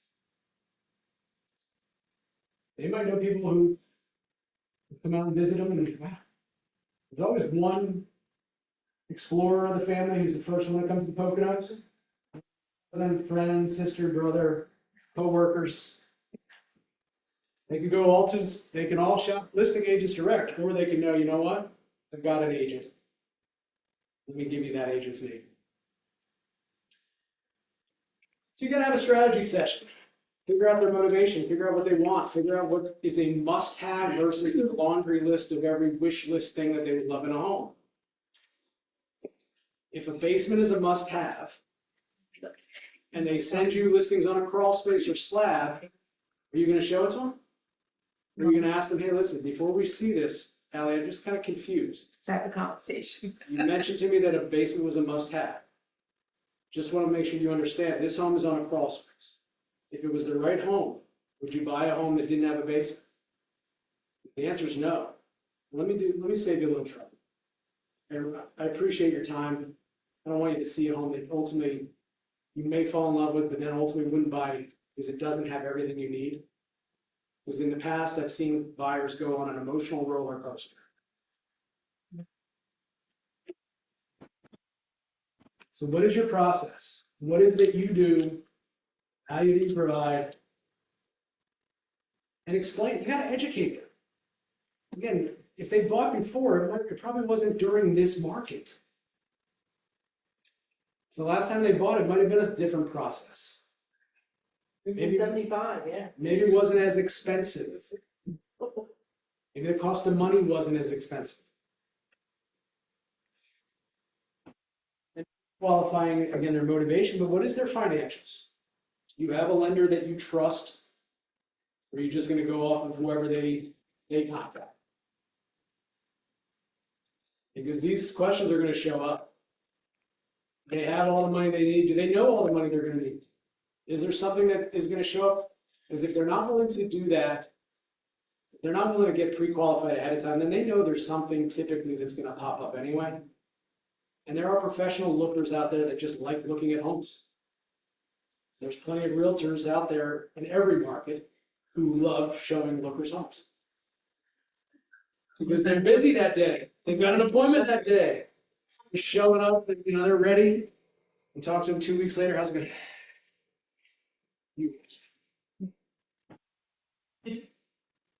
And then ultimately, when you pre-qualify, you explain the process, explain what you can actually get for the money. I had somebody this morning, friend of somebody that I used to work with at UPS. They want to buy a home, but they want to get a home for between 100 to 150. The odds of that, and then but it would be nice if it was near water. It'd be nice if it had a view. It would be nice if you. It would be nice if you could increase your budget by $200,000-300,000 grand. Minimum. And then, can you again arrange some financing? You have people that can help them who maybe they can't buy right now, but you have a lender who can help coach them to become buyers. Because then you become irreplaceable. Then they are loyal to you. And you get more sales out of it. How do you get more? You lose fewer. You go on more and you lose fewer of the ones you go on.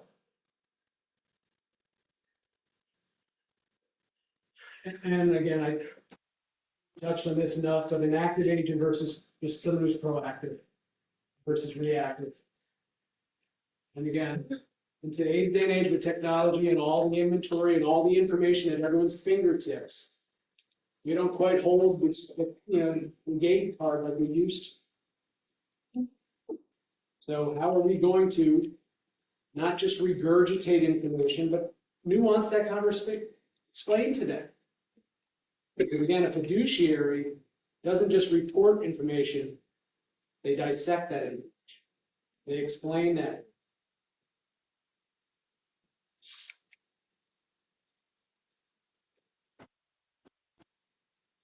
And then finding the house. I mean, again, we're trying to internally figure out what we're going to do with the onslaught of every phone call that's gonna be coming our way, what's the commission, what's the compensation? We're prepared, because again, we have PSTD from the 19th, 2020. So again, finding the house easy, but we're gonna have to confirm. And many agents do. The good agents will reach out before they show the home. Is the home still available? Are there offers? So you don't want to waste your time. Show a house to a buyer, they fall in love with it, and then you find out that there's 3 offers. And oh, and by the way, highest and best was yesterday, but we still let you see the house anyway. And then again, a buyer agent fiduciary should be able to give them a CMA so that they know, are they overpaying or are they paying in line with the market? Or hey, are they potentially getting some equity? Congratulations, if we get this offer accepted, you're gonna step into some equity right up. Explaining all the forms, procedures, documents, disclosures, you review sellers' disclosures. You point out things that are red flags to you. And if you're not gonna write an offer after that next, act out of appointment, maybe they didn't find the right house. How are you setting it up where you've got a future appointment? Now, how about we do this? I don't mind. Pencil us in for next Saturday around noon, knowing that we don't have any properties lined up yet. Do everything I can to try to secure and find some properties. We'll touch base by Wednesday to see if there are properties that would work for this Saturday. So does next Saturday around noon work for you? Again, lining it up, commitment. Or is this a one-off that you may never hear from that person again? Sometimes that's not a bad thing either. And just like it is on the listing side, how are you going to negotiate? Not only the best price for them, but how are you going to negotiate for the buyer the cleanest terms? Terms matter. Terms and negotiation is where we earn our commissions. This is where we get our clients more money. That covers what we charge. And it's in the negotiations. If you're working with an investor, they know it's all about the cost on the front end. All the different things. So again, those NAR documents, go through them. Maybe you don't do 184 things, 284 things, and maybe you do 20. Maybe there's 15 core activities that you do. Articulate them. Again, that analytical, that engineer mind wants to know that you have a step-by-step process, that you have a system. That emotional mind wants to know that it's going to be okay, that the rug's not going to be pulled out, that they had a friend who had a horrible experience and they understood how challenging it was to get the mortgage through. But with your person, your communication, can't guarantee it won't have some bumps along the way, but let me share with you how we're going to alleviate these surprises. People remember how they feel at the end. They roll into the closing and they're exhausted, they're miserable about the whole lending process. The walkthrough didn't go well. Did you go above and beyond as the agent, or when the time's right, are they just going to call whoever has the best reviews on Zillow?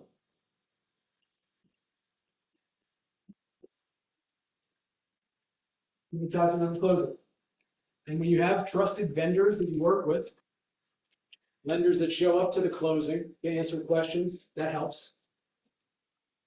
You can, and there's maybe a little bit more control on the buy side where you can kind of connect them with those parties in-house we know are going to give us straight answers, that want our repeat business again in the future. There's something nice to be able to walk in and speak to somebody at their title company and human.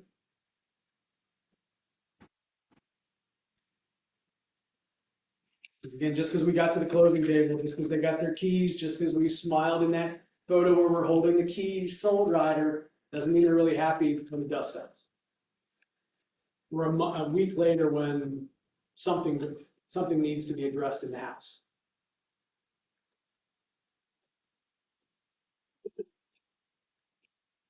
And again, it's first impressions, whether we like it or not. How do we appear? And this, again, starts on the phone. How do we appear on the phone? What's our tonality? Are we approachable? Do we talk slow enough where we're not just a fast talker salesperson at them?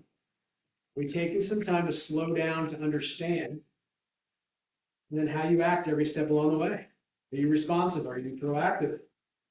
You give them honest advice. Do you deliver bad news and empathetic step along the way? Not only you, but how does when you have a team or an admin, how do they interact? Because they are your front line to the client experience. Bad admin can make that experience go off the rails. Great admin can salvage it where I know things are going well when those clients, they're calling for Michelle, calling for Jessica. Kind of jokingly say, listen, the less you talk to me in a transaction, it means the smoother it's going. The good news is I get to tell you when there's an issue.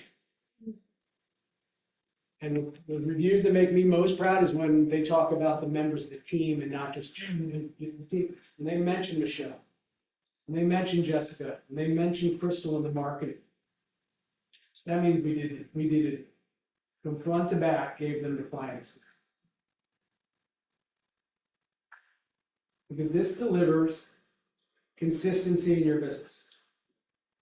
This is where word of mouth starts to spread. Before you know it, start getting, hey, so-and-so told me to call you. Come list me calls, or listen, I work in New York. One of my coworkers bought a house a year ago with you, and they said that all of a sudden you get lucky. It's funny how the same agents get lucky all the time.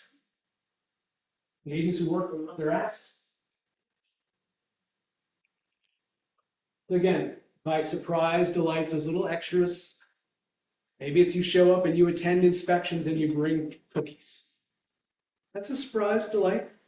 I've never attended a buyer inspection in my life, but other agents do. But if that's what you do, that's going a little bit above and beyond. Do you tell the buyer that they're entitled to more than one walkthrough and maybe propose that they can come in and do some measuring, whatever? That you're not too busy so they can come in and maybe look at something that they might want to measure for. Can you arrange contractors to give us a realistic estimate? Because $100 fix in a buyer's mind is $1,000 every time. So they're nervous, they're overwhelmed, they haven't done this. So you have contractors who can give us real estimates and not make a mountain out of a molehill, but also if it's a real issue, we'll have a solution to that issue. Or, sorry, Mr. and Mrs. Buyer, you're on your own. Because what that does is it gets higher reviews, gives you more referrals. And when you work with more repeat referral clients, or more of your sphere, your transactions are a little more enjoyable. They already know, like, and trust you. They're more inclined to take your advice, and they're more inclined to value your fee. It's working smarter, not harder. And that happens over time. It doesn't happen automatically. So in the beginning, you have to deliver on this, and you have to do the right thing and show up hoping that those results will gain traction. But if you do these things, it does gain traction. So summary for buyers, spend more time on the listing side of the business. I mean, honestly, summary for buyers again, we must articulate value of what we do along the way. I think more so than anywhere else, the buy side of the transaction is where buyers don't really know what we do, see what we do. When it's done well, that's when you can really have a great experience. And again, some of those closings where I'm there, the buyers and their agent they become friends, nearly family. I've also been in one where clients have not wanted their agent there.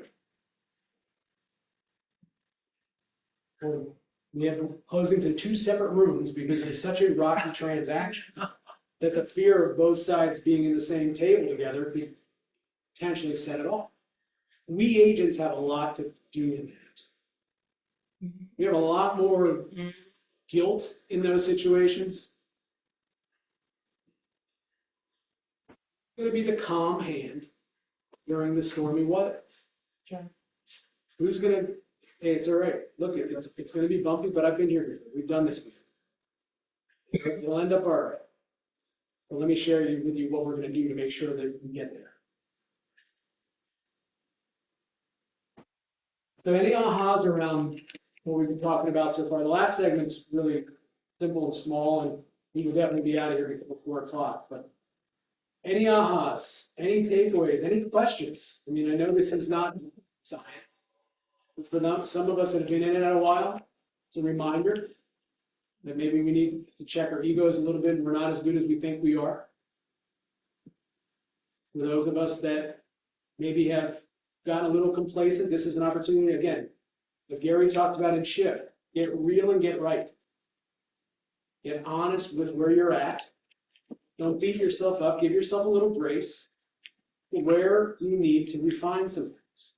Where is there improvement that could be made?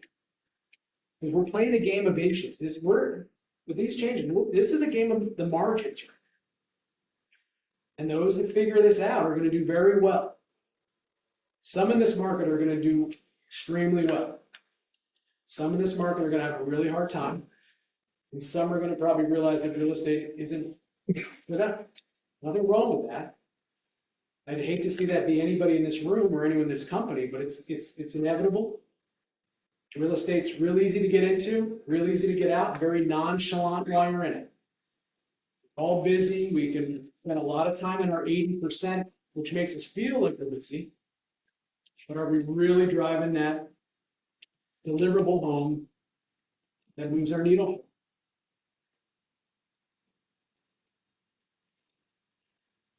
When you figure this stuff out, this is what happens. You become Coke or Pepsi in their mind. You are their realtor for life. You are the people that they trust, the people that they care about with. And you get to be this person by showing up consistently, bringing value without asking for anything in return. We all talk about this with Keller Williams about our database. Can't stress to you enough how important that database is. Our business is 60 to 65% net database driven year after year. It's 65 to 70% listing based year after year. It becomes more predictable, more consistent, and it gets a little easier. It's not easy, but it gets easier when you don't have to compete on every one like a jump ball.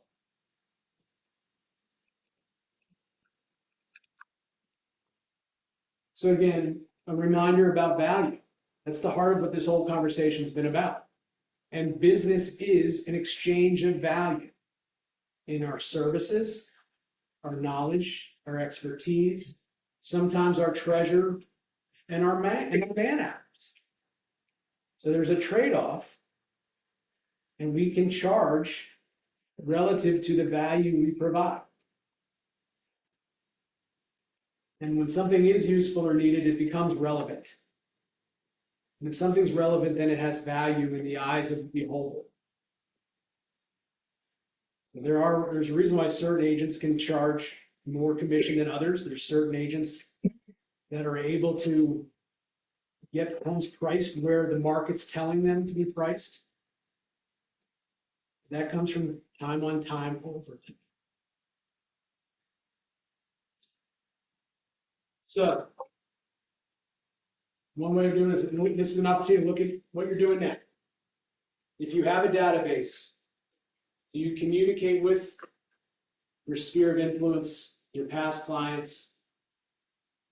Everyone's got hundreds, if not thousands, of names walking around in this. You wait for them to call you, or do you have any system of way of marketing? Maybe not marketing, but communicating to them.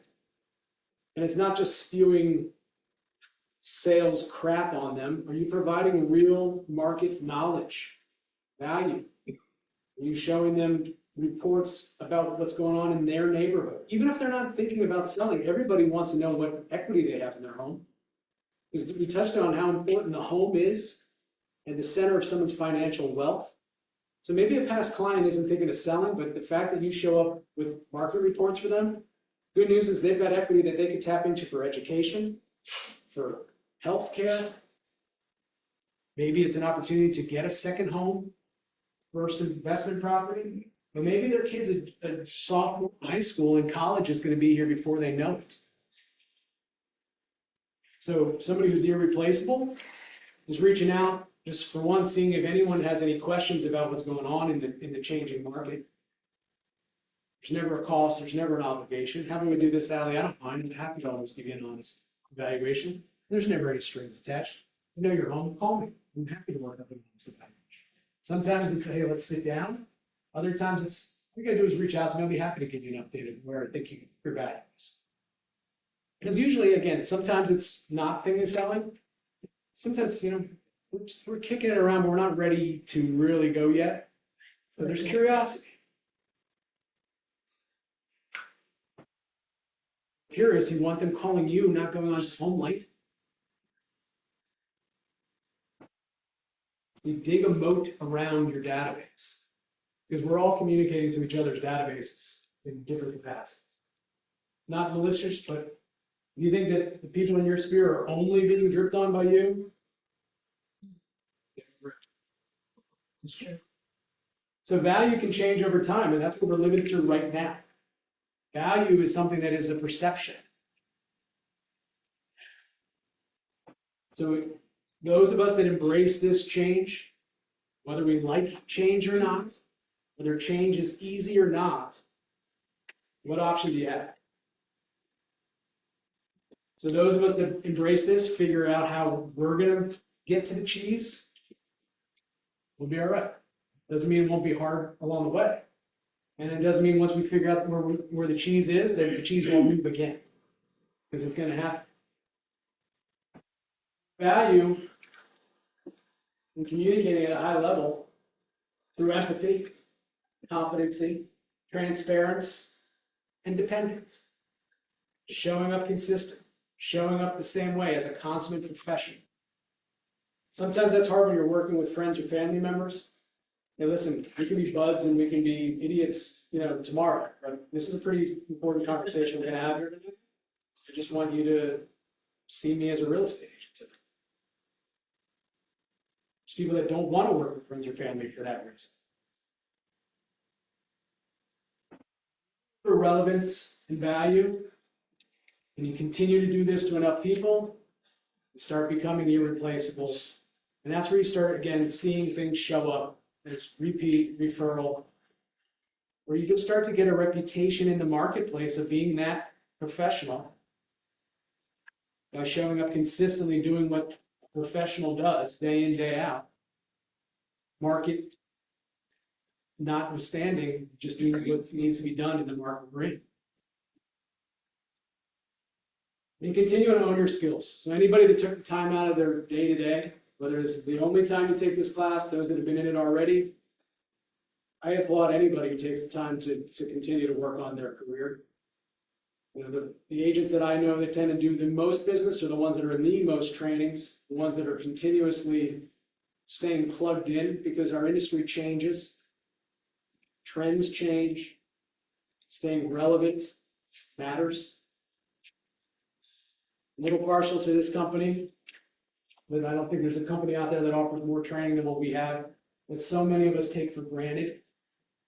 It's great to see as many that are in here. First time it was a full room. It's hot out there, but I think there should be more agents who are taking this moment in time serious. Not to be intimidated, but to tackle this, to understand that when you figure out the nuances of the market we're going into, you will have control of your career. And the beauty of real estate is you don't work X amount of years hoping that one day you'll get that gold watch and each year I'll get a little bit of an increased bump. No one tells you you can't make 6 figures in your first 6 months in this industry, except for you. Mindset is also, you could have 4 hours just on mindset. But those that figure this out, those that embrace the change, embrace the suck that comes along with change, will be fine. Those that want to avoid it, want to put their head in the sand and just hope it blows over. This is going to sound cold. You also need some of those people to leave the industry.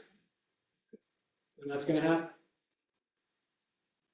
Wonderful people, they just might not be cut out for the time that we're in real estate. Now's the time while job market's still strong for them to find a career to be fulfilled. For some of us who are lifers in this, am I looking forward to the chaos that the next couple months will be? No. But I know when the dust settles, there's going to be some of us that are standing tall. We're going to be battered, bruised, beaten up, exhausted. We're going to be standing. So keep curiosity, keep learning, and please share your food.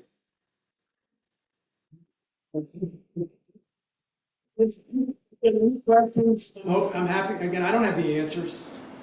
I've been asked and tapped to kind of do this because maybe this is my opportunity. This is my moment. But this is just, our business has been built around these core services for a long time. And our business has been listing centric, which has allowed us to weather different ebbs and flows of real estate markets. Doesn't mean that it's fun all the time. Doesn't mean it's easy. And we lose more than we win. We try more than most, and we win more. Thank you, Jim. Thank you. And hopefully this brought some value to us. That's my intention here.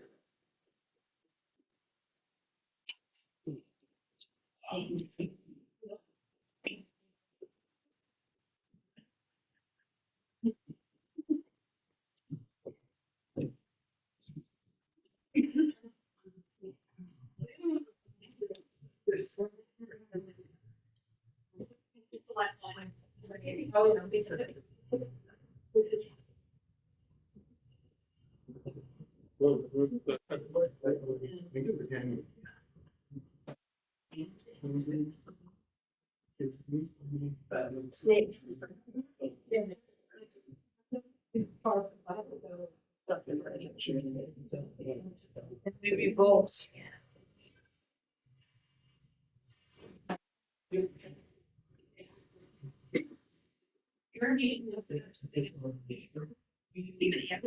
Maybe James.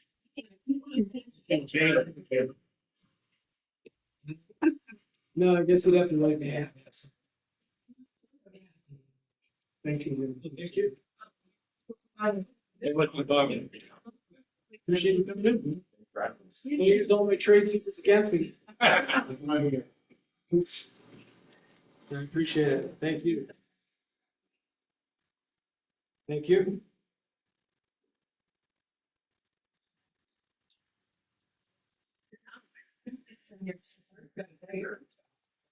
It probably would work better if I put my glasses in. Okay. So it's body, she's like. I'm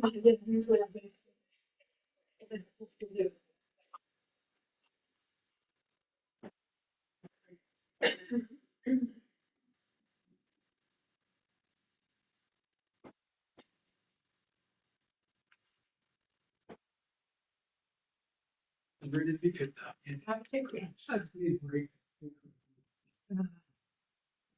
Where's it at?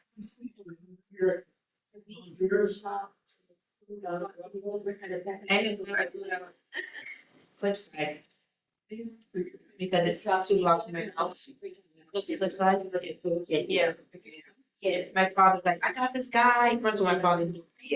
Like, don't, no, you're not there yet. You're not there. You still use RJ Roder for all of your maintenance. When you start listening to me, that's all. He's got his guy. This guy's 2 blocks from me. I'll pay. You know the value. You know the whole value. There's a value in me not having to call anybody to drive me and pick me up. Worst case, I can work from home if I have to. But it's 2 blocks. My daughter goes there because it's 2 blocks. Everything's just. So that's the value. The value is that I'm not sitting. But I